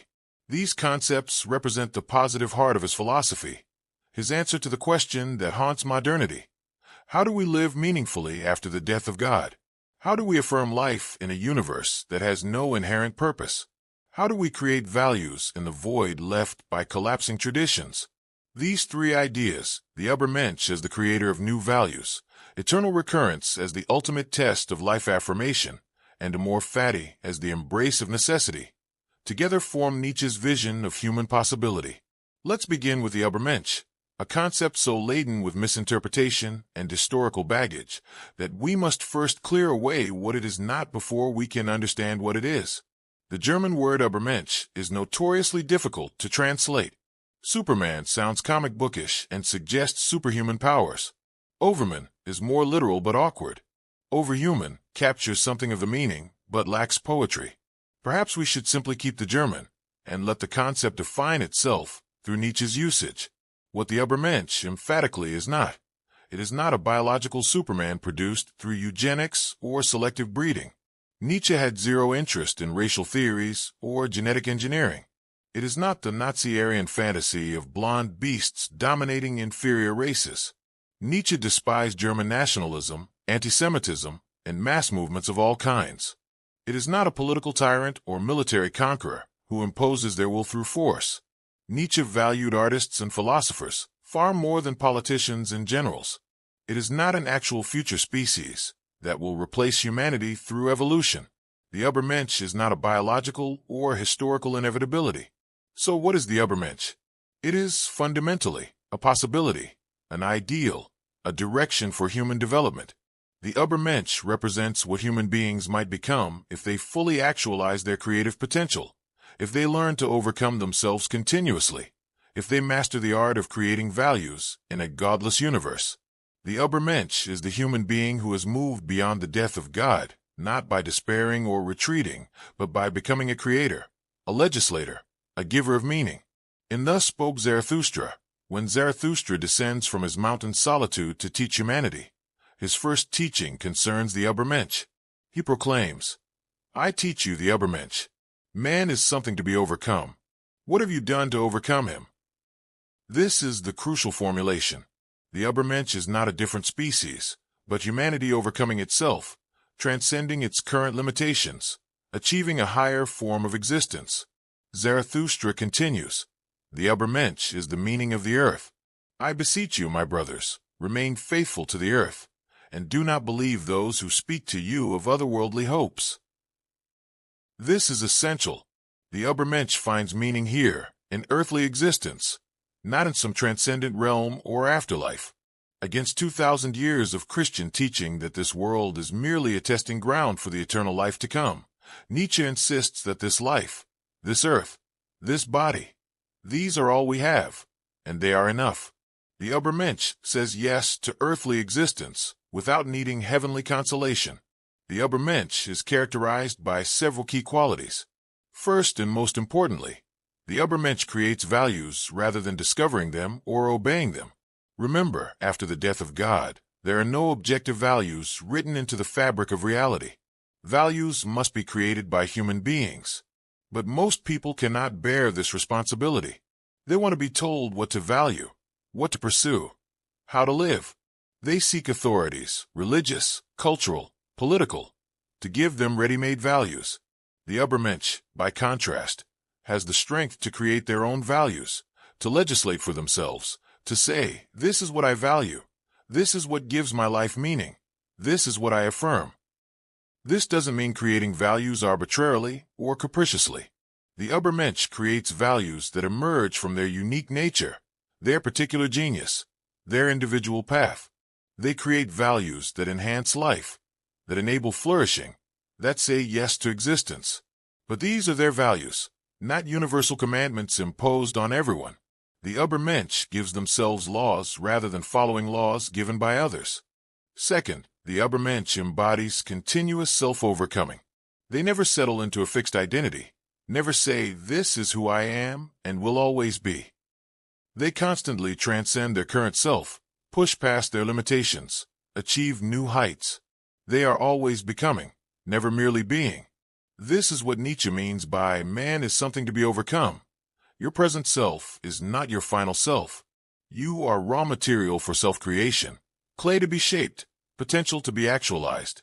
But this self-overcoming is not driven by self-hatred or inadequacy. The ubermensch doesn't overcome themselves because they despise what they are. Rather, they overcome themselves out of abundance, out of creative power, out of love for what they might become. It's the artist's drive to create something better, not the neurotic's compulsion to escape themselves. Self-overcoming as Nietzsche envisions it is joyful, playful, experimental, not grim, anxious, or self-punishing. Third, the ubermensch says yes to life completely and unconditionally. This is perhaps the most difficult and most important characteristic. The ubermensch affirms existence as it is, including its suffering, its injustice, its tragedy, its impermanence, without needing to change it, redeem it, or justify it. They don't require life to be fair, meaningful, or purposeful. They embrace life as it is and find it glorious nonetheless. This is what separates the ubermensch from both passive nihilism and religious consolation. The passive nihilist confronts life's meaninglessness and despairs. The religious believer requires cosmic meaning and afterlife to make suffering bearable. The ubermensch needs neither justification nor consolation. They say yes to life on life's terms, with full awareness of its tragic character. This is life affirmation in its purest form. Fourth, the ubermensch possesses what Nietzsche calls childlike qualities. In Thus Spoke Zarathustra, Nietzsche describes three metamorphoses of the spirit: the camel, the lion, and the child. The camel represents the person who bears burdens, who accepts duties and obligations, who says thou shalt. The lion represents the person who rebels, who fights against imposed values, who says, "I will against thou shalt." But the lion can only destroy, it cannot create. For creation, the child is necessary. The child represents innocence, forgetting, a new beginning, a sacred yes-saying to life. The child plays, creates spontaneously, lives in the moment without the weight of past or future. The child has no resentment, no guilt, no burden of history. The child embodies pure affirmation, pure becoming, pure creative joy. The ubermensch achieves this childlike state not through naivety, but through overcoming. Having borne burdens like the camel, having rebelled like a lion, they finally achieve the innocence and creativity of the child. This childlike quality manifests as what Nietzsche calls dancing and laughter. The ubermensch doesn't approach life with grim seriousness or heavy responsibility. They dance through existence, find joy even in difficulty, laugh at solemnity and self-importance. This doesn't mean being frivolous or irresponsible. It means having the lightness of spirit that comes from not taking yourself too seriously, from not needing life to conform to your expectations, from being able to play even in the midst of struggle. Fifth, the ubermensch is rare, perhaps even unachievable in pure form. Nietzsche doesn't expect humanity en masse to become ubermensch. The ubermensch is an ideal, a direction, a possibility for the few who have the strength and creativity to pursue it. Most people will remain attached to traditional values, to the comfort of certainty, to the safety of the herd. This isn't a moral failing. It's simply a fact of human diversity. Different types of people have different capacities and different destinies. This raises uncomfortable questions about elitism and hierarchy in Nietzsche's thought. He does believe in natural hierarchy, in the idea that some individuals are capable of greater achievements than others. But this hierarchy is not racial, not inherited, not biological in the Nazi sense. It's a hierarchy of achievement, creativity, and spiritual development. Anyone of any background might potentially become ubermensch if they have the necessary qualities and make the necessary efforts. Conversely, someone born into privilege might remain mediocre or even contemptible if they waste their advantages. The ubermensch is often misread as isolated, solitary, disdainful of others. But Nietzsche's actual portrait is more nuanced. The ubermensch needs others, not as followers or subjects, but as friends, as worthy opponents, as fellow creators. True friendship, for Nietzsche, involves mutual enhancement, each person calling forth the best in the other. The ubermensch seeks such relationships, seeks those rare individuals who can match them in creativity and life affirmation.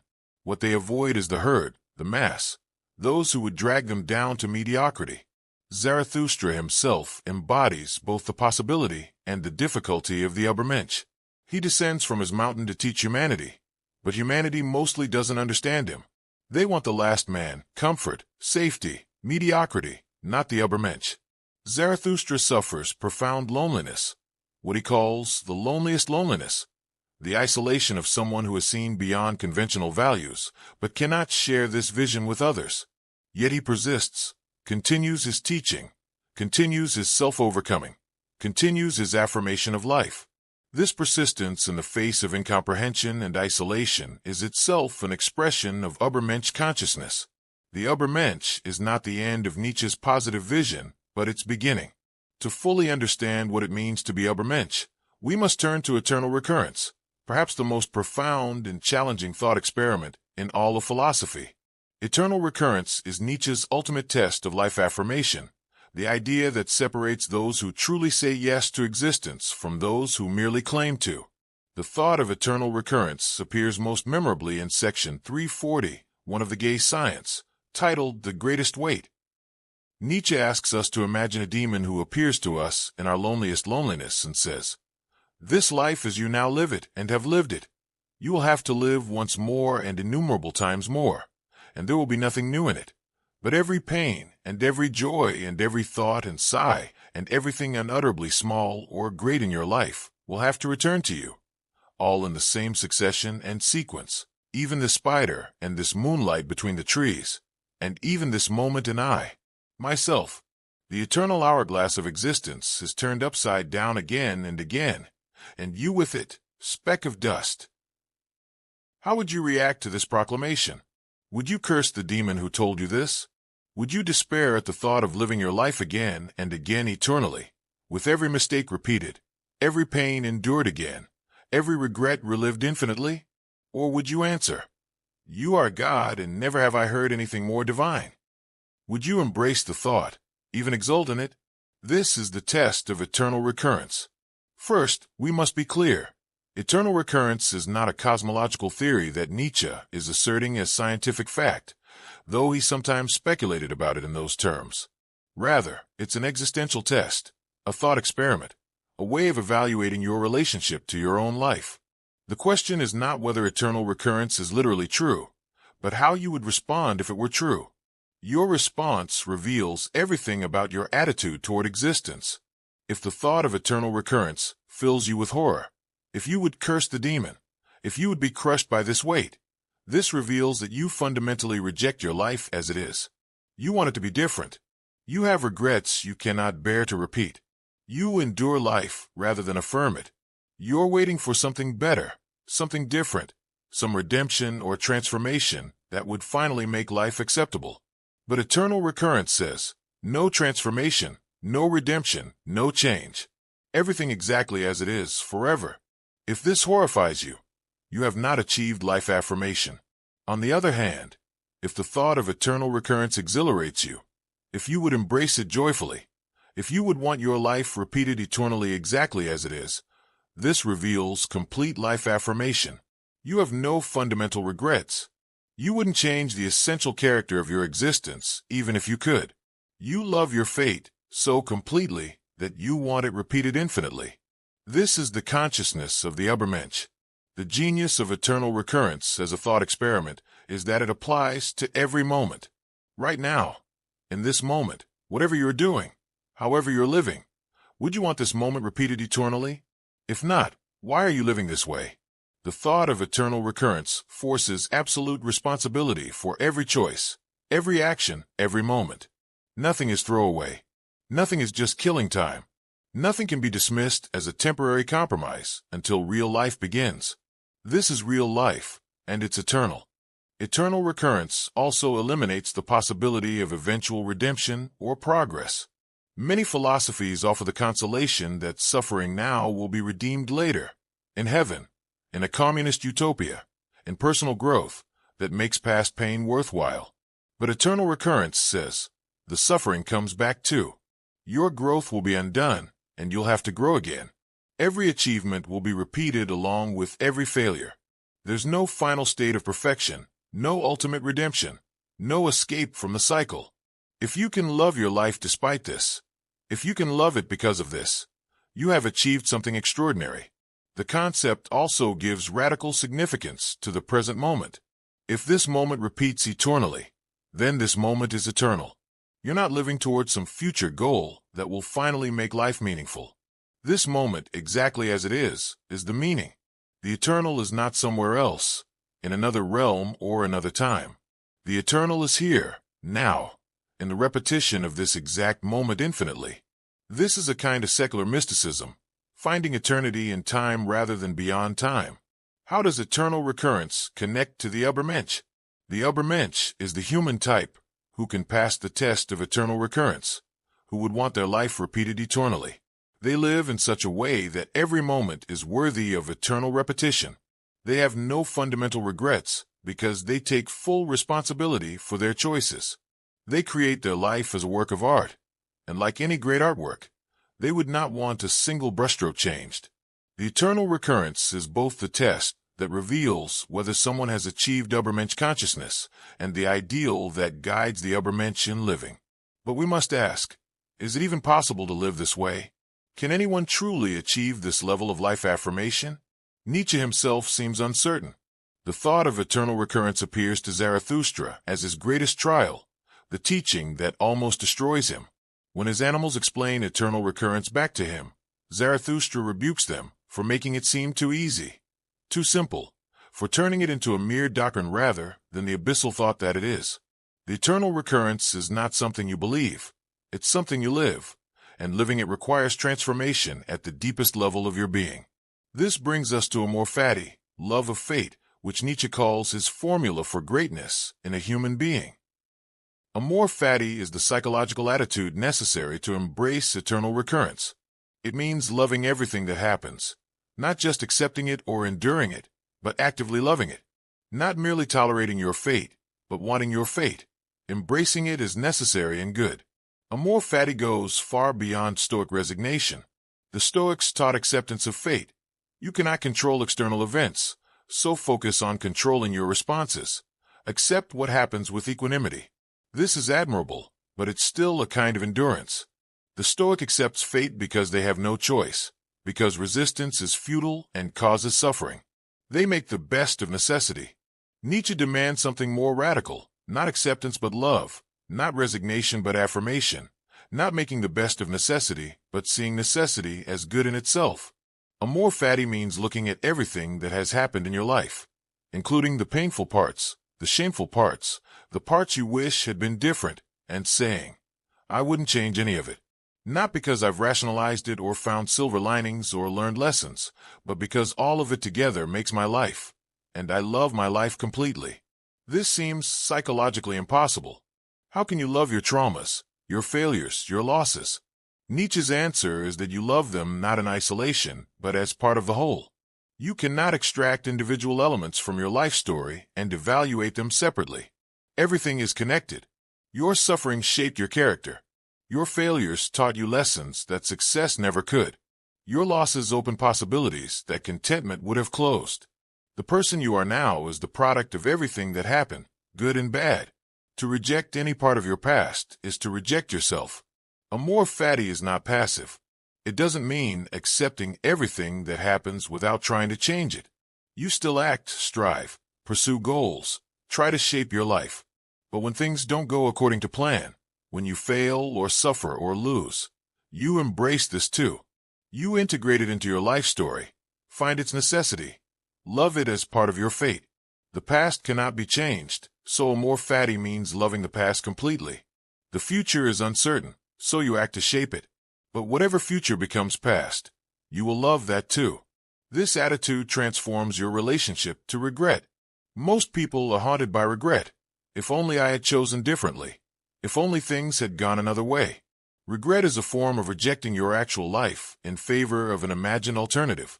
Amor fati makes regret impossible, not by denying that you made mistakes or that things could have gone differently, but by loving what actually happened. Yes, you made mistakes. Those mistakes are part of your fate, part of your story. You wouldn't be who you are without them. Love them. Similarly, amor fati transforms suffering. Suffering cannot be eliminated from life. Nietzsche accepts this Buddhist insight. But suffering can be embraced as meaningful, necessary, even beautiful. Not because it leads to some future reward, not because God has a plan, but simply because it's part of your fate, and your fate is worthy of love. The scars you carry are part of your beauty. The pain you've endured is part of your strength. Not despite the suffering, but through it. You've become who you are. Nietzsche writes, my formula for greatness in a human being is amor fati, that one wants nothing to be different, not forward, not backward, not in all eternity. Not merely bear what is necessary, still less conceal it. All idealism is mendaciousness in the face of what is necessary, but love it. This is the highest achievement. Not just enduring your fate, not just accepting it, but actively wanting it to be exactly as it is. How do eternal recurrence and amor fati relate to each other? Eternal recurrence is the thought experiment that reveals whether you have achieved amor fati. If you truly love your fate, then the thought of repeating it eternally should be acceptable, even joyful. If eternal recurrence horrifies you, it reveals that you don't yet love your fate, that you still fundamentally reject aspects of your life. Amor fati is the psychological attitude you must cultivate to pass the test of eternal recurrence. Together, these concepts, ubermensch, eternal recurrence, amor fati, form a vision of human possibility that responds to nihilism without retreating into illusion. There's no God, no cosmic purpose, no inherent meaning. This is the starting point. But from this starting point, the ubermensch creates meaning through self-overcoming and value creation. They live in such a way that every moment is worthy of eternal repetition. They love their fate completely, including its tragic dimensions. This is Nietzsche's answer to the death of God. Not despair, not consolation, but transformation, becoming the kind of being who can affirm existence without needing it to be anything other than it is. This vision is almost impossibly demanding. Can anyone actually achieve this? Nietzsche himself seems to have struggled. His life included tremendous suffering, chronic illness, social isolation, eventual madness. Did he achieve immortality? Did he love his fate completely? We cannot know. What we can say is that he held up this ideal as the highest human possibility, the direction in which we should strive, even if we never fully arrive. The path from nihilism to the ubermensch is not easy or quick. It requires destroying old values, enduring meaninglessness without consolation, creating new values from nothing but your will, continuously overcoming yourself, and achieving complete life affirmation. Most people will not complete this journey, but even attempting it, even orienting yourself toward this ideal, even asking the question, would I want this life repeated eternally? This already begins to transform you, already moves you beyond passive nihilism toward active creation. And that movement, that direction, is what Nietzsche ultimately offers us. Not a final destination but a path, not certainty but challenge, not comfort but the exhilaration of becoming more than you are. We now come to Thus Spoke Zarathustra, Nietzsche's most ambitious work, and to the question of how we actually live these ideas. Zarathustra is not a conventional philosophical treatise, but a work of philosophical poetry, a prose poem that combines profound ideas with literary beauty, satire with prophecy, psychological insight with mythological imagination. It's also Nietzsche's most personal work, the book he called My Gift to Humanity, the work into which he poured his deepest insights and highest aspirations. Why Zarathustra? The choice of protagonist is deliberate and significant. Zarathustra, known in the West as Zoroaster, was the ancient Persian prophet who founded Zoroastrianism, one of the world's first monotheistic religions. Most importantly for Nietzsche's purposes, Zarathustra was the one who first taught the doctrine of good versus evil as cosmic opposites locked in eternal struggle. He introduced moral dualism to human thought, the idea that reality is divided between forces of good and evil, light and darkness, truth and falsehood. Nietzsche's brilliant conceit is that Zarathustra must be the one to correct his own error. The man who introduced moral dualism must be the one to overcome it, to teach humanity to move beyond good and evil, to show that the world cannot be divided into neat moral opposites. It's a kind of philosophical redemption. Zarathustra must undo his own historical influence, must teach the opposite of what he once taught. As Nietzsche writes in Ecce Homo, Zarathustra's fundamental conception of eternal recurrence represents the highest formula of affirmation that can possibly be attained. The book opens with one of the most famous scenes in philosophy. Zarathustra has spent 10 years alone in the mountains, seeking wisdom in solitude. Now, at age 40, he feels himself overflowing with insight, like a cup too full that must pour itself out. He decides to descend from his mountain retreat, to share his wisdom with humanity, to give humanity his gift. On his descent, he meets a saint living as a hermit in the forest. The saint asks where Zarathustra is going. When Zarathustra explains that he's going to teach humanity, the saint is puzzled. What do you bring them? He asks. Zarathustra speaks of his love for humanity, his desire to give them his wisdom. The saint warns him, don't go to men. Stay in the forest. The saint himself withdrew from humanity because he loved them too much to watch their suffering and folly.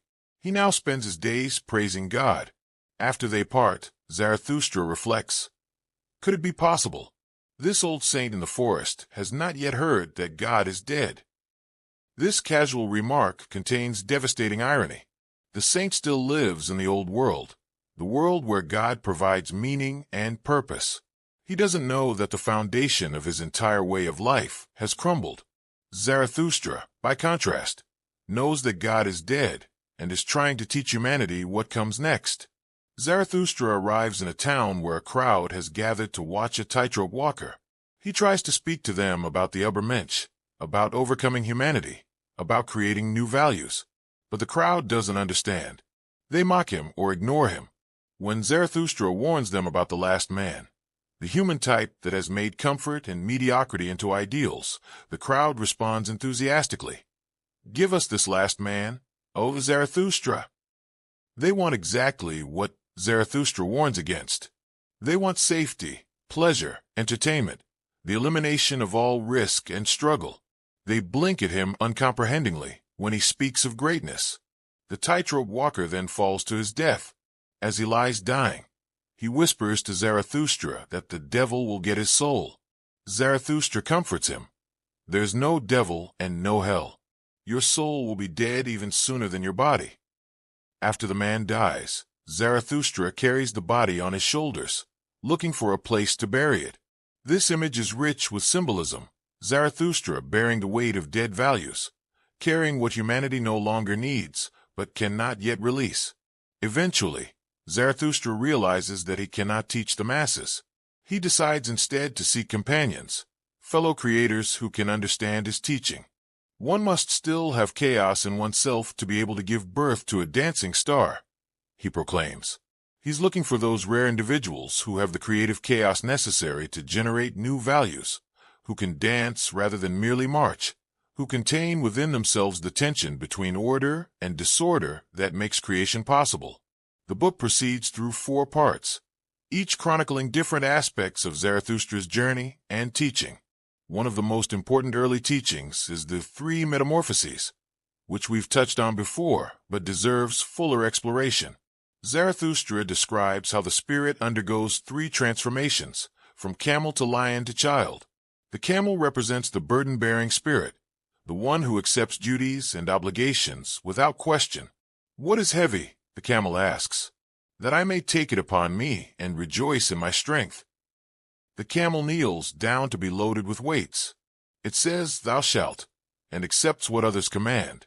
This is the stage of obedience, of following received values, of being shaped by tradition and authority. The camel is necessary. We all begin here, accepting the values we're taught, but it's not sufficient. The spirit must undergo further transformation. In the desert of solitude, the camel transforms into a lion. The lion says, "I will, against the dragons thou shalt." The dragon is covered with scales, and on each scale is written, "Thou shalt." All the accumulated values and commandments of tradition. The lion must fight this dragon, must assert its own will against inherited values, must win freedom from what others have commanded. The lion represents rebellion, the critical spirit that questions everything, the strength to say no to tradition. But the lion, Nietzsche insists, cannot create new values. It can only destroy old ones, can only say, "I will not," rather than "I will." For creation, a further transformation is necessary, from lion to child. The child is innocence and forgetting, a new beginning, a fresh start. The child plays, creates spontaneously, says yes to life without resentment or calculation. The child has no memory of past burdens, no bitterness from past battles. It's pure affirmation, pure becoming, pure creative joy. This progression is not purely chronological. We don't simply pass through these stages once and stay as children. Rather, we must return to these transformations again and again. We take on new burdens, camel, rebel against them when they become constraining, lion, achieve creative freedom, child, then perhaps take on new chosen burdens and begin again. The 3 metamorphoses describe a cycle of growth and transformation that continues throughout life. Another crucial teaching is Zarathustra's discourse on the bestowing virtue. Here he develops the idea that the highest virtue is not self-denial but self-expression, not conservation but overflow. The truly virtuous person gives not from pity or duty but from abundance, like the sun that must shine simply because it has light to give. This is virtue as creative power rather than moral obligation, giving as self-expression rather than self-sacrifice. Zarathustra distinguishes between 2 types of giving. The lower type gives out of pity, out of duty, out of a sense that they should help others. This giving diminishes both giver and receiver. The giver feels burdened, the receiver feels diminished. The higher type gives from overflow, from having more than they need, from the joy of expressing their power. This giving elevates both parties. The giver expresses their abundance. The receiver receives a gift given freely, without obligation or condescension. This teaching directly challenges Christian ethics, which elevates self-sacrificial love as the highest virtue. Nietzsche argues that such love is often disguised self-hatred, that people who constantly sacrifice themselves for others may actually be avoiding the difficult work of creating their own lives. True love, true virtue, comes from abundance, not from lack. You must first overflow with life before you can genuinely give to others. As Zarathustra's teachings continue, he speaks on old and new tablets, a discourse that explicitly addresses the revaluation of values. He describes himself as a breaker of tablets, referring to Moses breaking the 10 Commandments, but also a creator of new tablets. He's not simply destroying for destruction's sake. He breaks old tablets to make room for new ones, destroys old values to create new values. I am he who must overcome himself again and again, he proclaims, emphasizing that this is not a one-time event but a continuous process. But the deepest crisis in Zarathustra's journey comes when he must confront the thought of eternal recurrence. His animals, an eagle and a serpent, speak to him of this doctrine, explaining it in almost cheerful terms. Everything recurs. The wheel of existence rolls on forever. Zarathustra himself will return infinitely. But Zarathustra rebukes them for making it sound too simple, too easy, like a mere belief one can adopt. The thought of eternal recurrence is not a comfortable doctrine. It's an abyss, a test, the heaviest weight.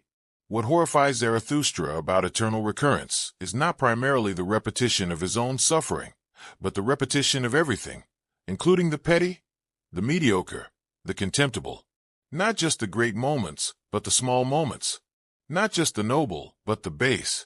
Not just the ubermensch, but the last man. Everything returns, even what we most wish to forget, even what seems most meaningless, even what inspires nausea. This is the thought that nearly destroys Zarathustra, that the eternal return includes eternal return of everything we find contemptible. Zarathustra falls ill, what he calls his great nausea, and must convalescence. This is not physical illness, but spiritual crisis. He has looked into the abyss of eternal recurrence and been overwhelmed by it. His animals nurse him back to health, but recovery requires more than physical healing. It requires achieving a yes-saying so complete, so total, that it can embrace even the eternal return of what seems most meaningless and contemptible. Eventually, through a process Nietzsche doesn't fully explain, Zarathustra overcomes his nausea and achieves complete affirmation. He accepts eternal recurrence, not just intellectually but existentially, in his whole being. This is his final transformation, his achievement of the ubermensch consciousness he has been teaching. He can now say yes to everything, love his fate completely, embrace eternal becoming. The book ends not with triumph, but with ambiguity. Zarathustra achieves his affirmation, but it's unclear whether he will succeed in teaching others. His solitude deepens. The loneliest loneliness becomes his constant companion. He has reached heights that few can follow. Yet he continues teaching, continues creating, continues affirming. The ending is neither triumphant nor despairing, but open, ongoing becoming. Thus spoke Zarathustra is not systematic philosophy. It doesn't argue step by step to conclusions. Instead, it presents ideas through images, parables, poetry. Why this literary form? Because Nietzsche believes that the deepest truths cannot be stated directly in propositional form. They must be experienced, felt, lived. The literary form forces readers to engage actively, to interpret, to make the ideas their own rather than passively receiving doctrines. The book is also deeply personal.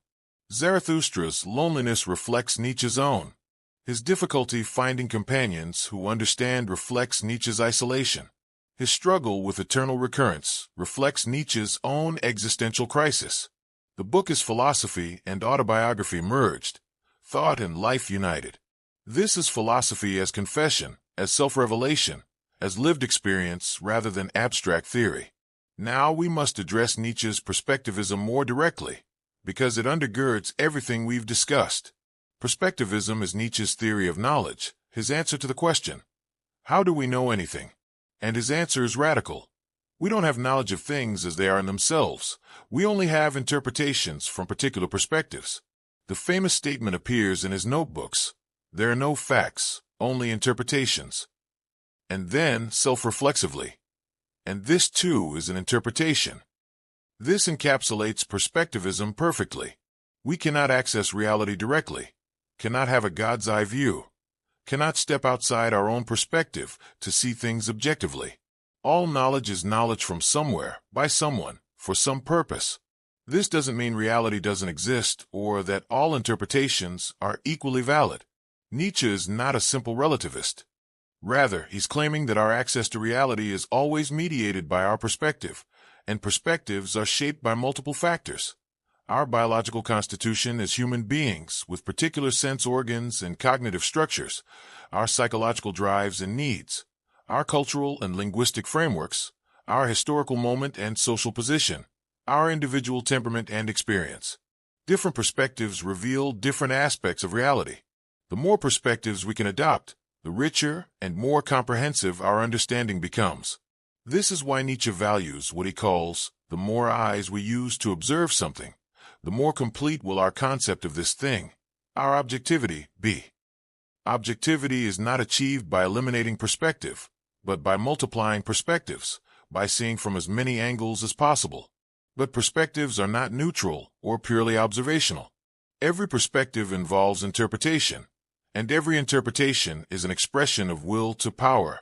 When we interpret the world, we're not passively receiving information.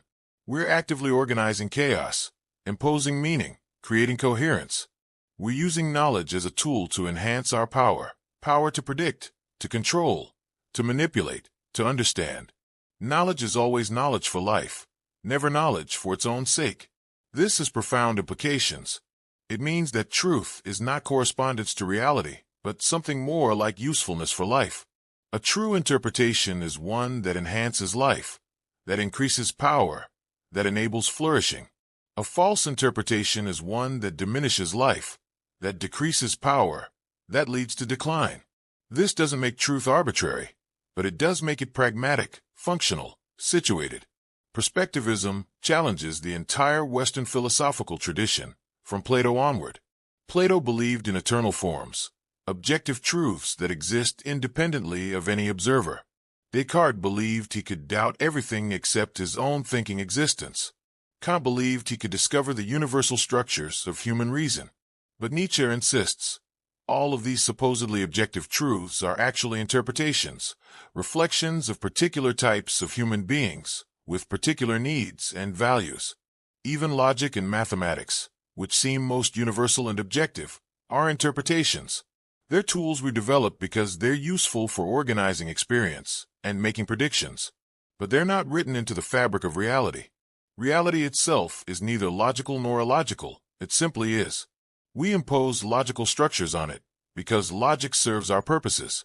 This raises the dangerous question: is the will to truth itself questionable? Philosophers have always assumed that truth is valuable, that we should seek truth regardless of consequences. But Nietzsche asks, why? What if truth is sometimes harmful to life? What if life requires certain illusions, certain necessary fictions? What if the unqualified will to truth is actually hostile to life? Consider, belief in free will is probably false in any metaphysical sense, but belief in free will may be necessary for moral responsibility, for meaningful action, for human dignity. Should we abandon this useful fiction because it's technically false? Or is the dogmatic insistence on truth at all costs itself a problem? Nietzsche suggests that the healthiest individuals and cultures are those who can balance truth with necessary illusions, honesty with productive self-deception. This doesn't mean embracing delusion or denying obvious realities. It means recognizing that life is more fundamental than truth, that knowledge serves life rather than the reverse. When truth serves life, embrace it. When truth undermines life, perhaps strategic illusion is wiser. This is a dangerous doctrine, easily abused, but it reflects Nietzsche's commitment to life affirmation as the ultimate value. Perspectivism also explains Nietzsche's style. He doesn't write systematic philosophy because system building presumes a single, unified perspective from which everything can be surveyed and organized. Instead, he writes aphoristically, poetically, from multiple angles, inviting readers to see problems from many perspectives. He contradicts himself, sometimes, because different perspectives yield different insights. Consistency matters less than richness and depth of vision. How do we live with perspectivism? How do we act when we know that our beliefs are interpretations rather than certainties? Nietzsche's answer: with intellectual honesty and creative courage. We acknowledge that our perspective is limited, but act from it nonetheless. We hold our beliefs provisionally, but commit to them fully. We remain open to other perspectives, but don't let this openness paralyze us. We create meaning knowing it's created, not discovered, but we create it passionately nonetheless. This brings us finally to the practical question. How do we actually live Nietzsche's philosophy? What does it mean in concrete terms to embrace his ideas? This is not an idle question. Philosophy for Nietzsche is not abstract theory, but a guide to life. His ideas are meant to be lived, not just believed. First, creating personal values in a secular age. Without God or tradition to provide ready-made values, you must ask yourself, what do I actually value? Not what should I value, not what others value, but what do I value? What makes my life meaningful? What am I willing to suffer for? What would I want repeated eternally? These questions have no correct answers, but they require honest self-examination. Your values should emerge from your unique nature, your particular genius, your individual path. This doesn't mean selfishness or ignoring others. Your values can include connection, contribution, care for others. But these must be your genuine values, not values you've adopted to please others or to seem virtuous. The question is always, does this value enhance my life? Does it make me more fully myself? Does it increase my power to create and grow? Second, self-overcoming in daily life. This means constantly pushing your boundaries, accepting challenges, embracing difficulty. It doesn't require grand gestures or heroic achievements. It can be as simple as having a difficult conversation you've been avoiding, learning a skill that intimidates you, breaking a comfortable but limiting habit, confronting an uncomfortable truth about yourself. Self-overcoming means refusing to settle, refusing to say, "This is who I am and I cannot change," refusing to choose comfort over growth. But self-overcoming must be balanced with self-acceptance. You overcome yourself not because you hate what you are, but because you love what you might become. Neurotic self-improvement driven by inadequacy is not Nietzschean self-overcoming. Genuine self-overcoming comes from abundance, from creative energy seeking expression, from the joy of growth rather than the pain of inadequacy. Third, authenticity versus conformity. Modern life exerts enormous pressure to conform, to social expectations, to career paths, to lifestyle norms, to ideological positions. Nietzsche calls this herd mentality, and he sees it as the death of individual excellence. Authenticity means questioning every value you've inherited, every belief you hold, asking, is this really mine? Do I genuinely believe this? Or am I just repeating what I've been taught? Would I hold this value if I were the only person in the world? This doesn't mean rejecting everything conventional. Some inherited values may genuinely align with your nature. The point is to make them conscious, to own them, to hold them because you've chosen them rather than because you've never questioned them. Authenticity is not being different for the sake of being different. It's being true to your unique nature, whatever that nature is. Fourth, life affirmation despite suffering. This is perhaps the hardest practice. Life inevitably includes pain, loss, failure, disappointment. The natural response is to seek escape, to numb yourself, to wish things were different. Nietzsche asks instead, can you say yes to life, including its painful parts? Can you see your suffering as meaningful, not because it will be redeemed later, but because it's part of your story, part of what makes you who you are? This doesn't mean seeking suffering or romanticizing pain. It means not letting suffering make you bitter or resentful, not letting it turn you against life itself. It means using suffering as fuel for growth when possible, and when growth isn't possible, simply bearing it with dignity and continuing to affirm existence. Every scar tells a story. Every wound shaped your character. Can you love them as part of your fate? Fifth, cultivating physical and intellectual health. Nietzsche was obsessed with health, partly because of his own chronic illness. He recognized that philosophy emerges from the body, that our thoughts reflect our physical and psychological state. A sick body produces sick thoughts. A vital, healthy body produces vital, healthy thoughts. This means taking care of yourself, eating well, exercising, getting enough rest, spending time in nature, maintaining social connections. It also means intellectual health, exposing yourself to challenging ideas, reading widely, thinking critically, avoiding ideological echo chambers. Mental laziness is as damaging as physical laziness. Intellectual health requires effort, requires engaging with difficult texts and ideas, requires thinking for yourself rather than consuming predigested opinions. Sixth, creative self-expression. Nietzsche believed that every person's life should be a work of art, that we should craft our existence with the same care and creativity that an artist brings to their work. This doesn't require being a professional artist. It means approaching your life aesthetically, thinking about style and form, making choices that reflect your unique character, creating beauty in how you live. This could mean cultivating distinctive personal style, or pursuing creative hobbies, or approaching your work creatively, or building meaningful relationships, or creating a home environment that reflects your values. The point is to be an artist of your own life, rather than a passive consumer of mass-produced experiences. Seventh, cultivating meaningful relationships. Despite his emphasis on solitude and the loneliness of the ubermensch, Nietzsche valued friendship deeply, but he conceived friendship as mutual enhancement rather than comfortable companionship. True friends challenge each other, inspire each other to grow, call forth each other's best qualities. They're fellow creators, not merely people who make us feel comfortable. This applies to all relationships, romantic, familial, professional. The question is always, does this relationship enhance my life and the other person's life? Do we bring out the best in each other? Do we grow together? Or are we diminishing each other, enabling each other's weaknesses, settling for comfortable mediocrity? Finally, engaging with contemporary culture. Nietzsche's critique of modern life, its herd mentality, its passive entertainment culture, its comfortable nihilism, is more relevant than ever.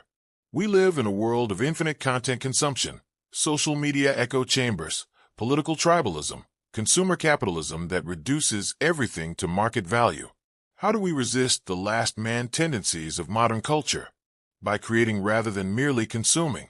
By thinking critically rather than accepting convenient narratives. By pursuing meaningful challenges rather than comfortable entertainment. By building depth of character rather than accumulating shallow experiences. By asking ourselves, would I want this life repeated eternally? If the answer is no, what needs to change? Nietzsche doesn't offer a program or a system. He offers a challenge, a direction, a set of questions to live by. Can you create your own values? Can you overcome yourself continuously? Can you affirm life completely? Can you love your fate? These questions don't have final answers. They're questions to return to again and again. Questions that shape how you live. The tragedy of Nietzsche's life is that he achieved his philosophical breakthrough just before his mental collapse. For 11 years after his collapse, he lived in darkness, unable to think or write, cared for by his mother and sister. His ideas only gained widespread influence after his death, and they were often grotesquely distorted. The Nazis appropriated his language while inverting his meaning. His sister edited his unpublished notes to make them seem to support nationalism and anti-Semitism, which he despised. But his genuine influence has been profound and lasting. Existentialism, Sartre, Camus, Heidegger, is unthinkable without Nietzsche. Postmodernism, Foucault, Derrida, Deleuze, builds directly on his insights about interpretation, perspective, and power. Psychology from Freud onward has been shaped by his understanding of unconscious drives and self-deception. Literature, art, and culture throughout the 20th century and beyond bear his stamp. More importantly, the questions he raised remain urgent. We still live after the death of God. We still struggle with meaning in a secular age. We still face the crisis of nihilism. We still need to create values rather than inheriting them. We still must decide, will we be last men, settling for comfortable mediocrity? Or will we embrace the challenge of self-overcoming, of creating meaning from the void, of saying yes to life despite everything? Nietzsche doesn't promise that this path will be easy or that everyone can walk it. He recognizes that few will achieve what he calls the ubermensch. But even attempting this path, even orienting yourself toward these ideals, even asking these questions, this already transforms you. This already lifts you above passive nihilism and comfortable conformity. This already makes you a creator rather than a creature, an artist rather than a consumer, someone who gives meaning to the earth rather than seeking meaning from heaven. His final message, if we can distill one from all his varied works, might be this: become who you are. This enigmatic formula appears throughout his writings. It suggests that you have a unique nature, a particular genius, a distinctive path. But you must discover it, must create it, must actualize it. You are not a fixed entity, but a process, a becoming, a continuous creation. The question is whether you will actively shape this becoming or passively allow yourself to be shaped by forces outside yourself. Nietzsche gives us the courage to face life without illusions and the inspiration to create meaning without guarantees. He strips away comfortable fictions, but offers in their place something more valuable: the possibility of authentic existence, of genuine creation, of complete life affirmation. Whether we accept his challenge is up to us. The invitation stands. The dance continues. And in our response to that invitation, in how we live these questions rather than merely believe these doctrines, we discover whether Nietzsche's philosophy is for us, whether we have chaos enough in ourselves to give birth to dancing stars.